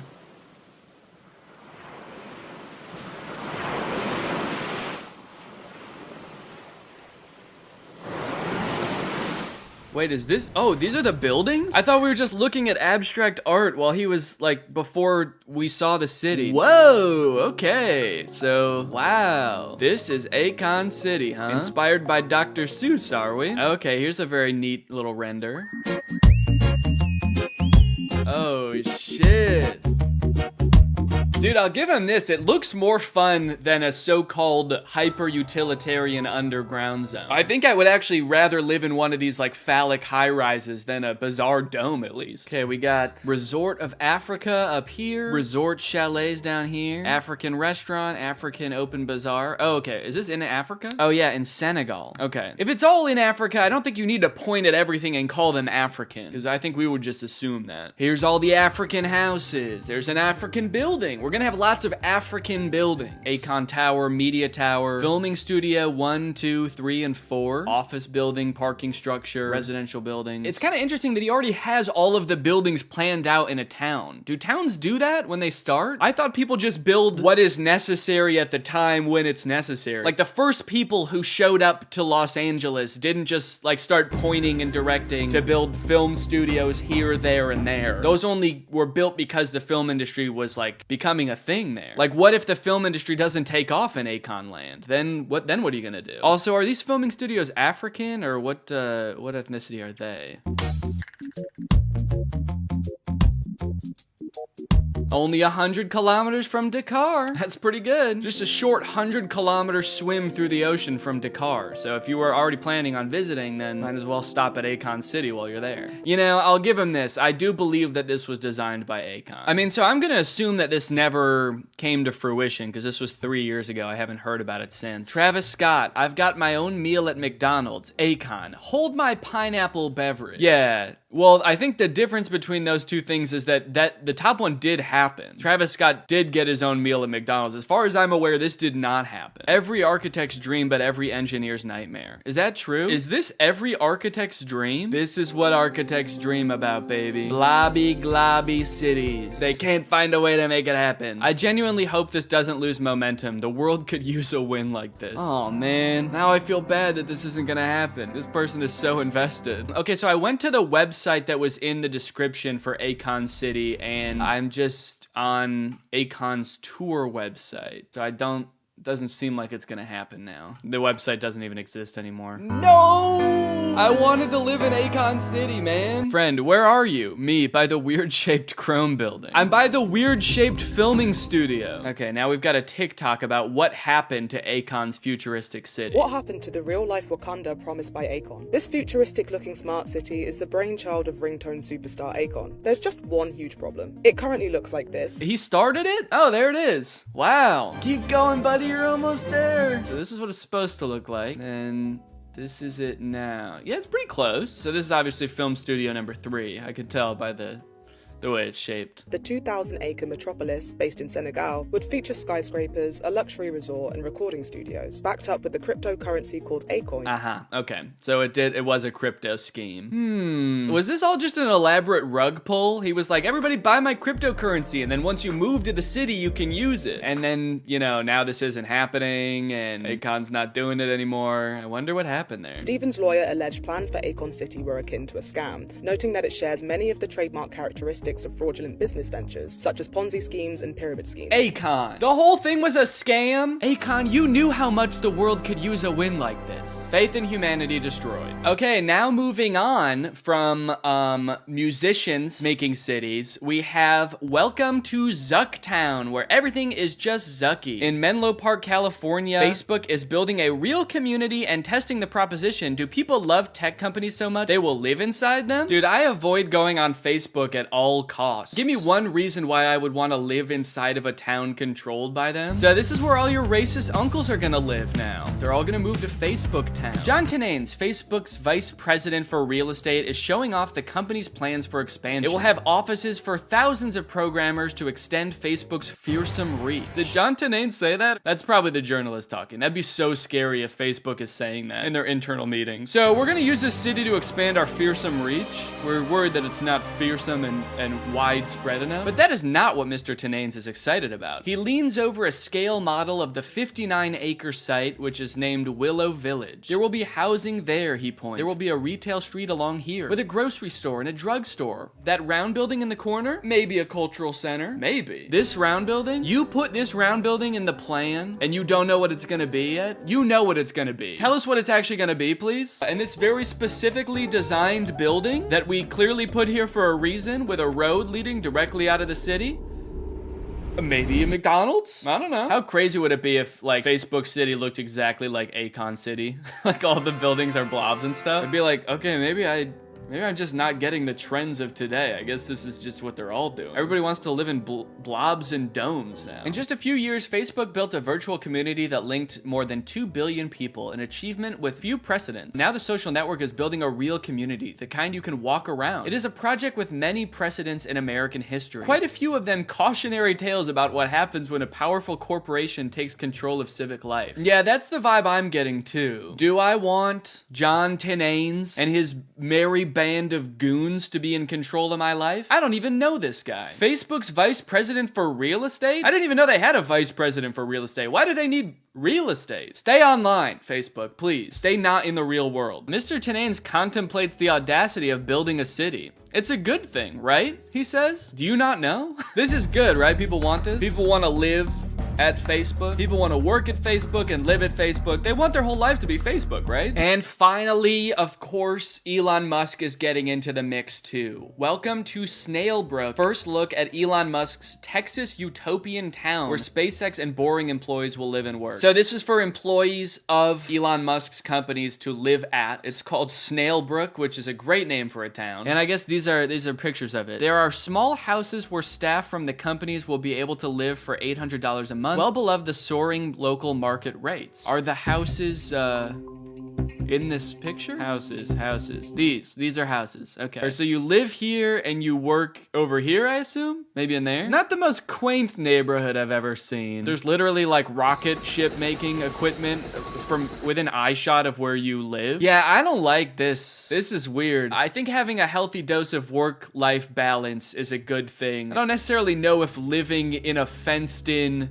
corporate neighborhood provided by your employer sounds very fun. There are certain jobs where that is, like, you have to do that, I know. Like, if you work on a cruise ship, you kind of have to live at the cruise ship. You can't swim to work every day from the mainland. Oh, look, a little play area. That's nice. So he lets them run around in there. That's cool. Snailbrook sits in the middle of green pastures on the outskirts of Austin, which has fast become one of the most desirable places to live in the US. To be clear, they're talking about Austin, not this place. This place is one of the least desirable places to live in the US. Musk, his girlfriend Grimes, Kanye West, and the rapper's architect held multiple discussions over the last year about the design of the town. Uh-oh.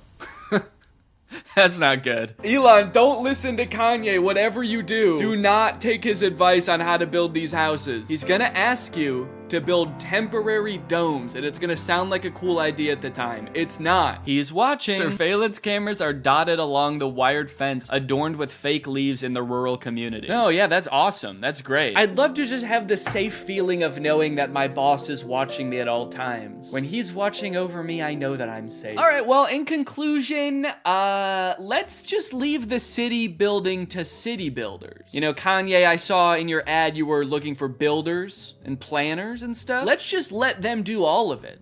You don't even need to hire them. They're gonna do it anyway. They love doing that stuff. So let's just leave it to them. I hope you guys enjoyed this video. Make sure you subscribe, and I'll see you guys next time. Bye-bye.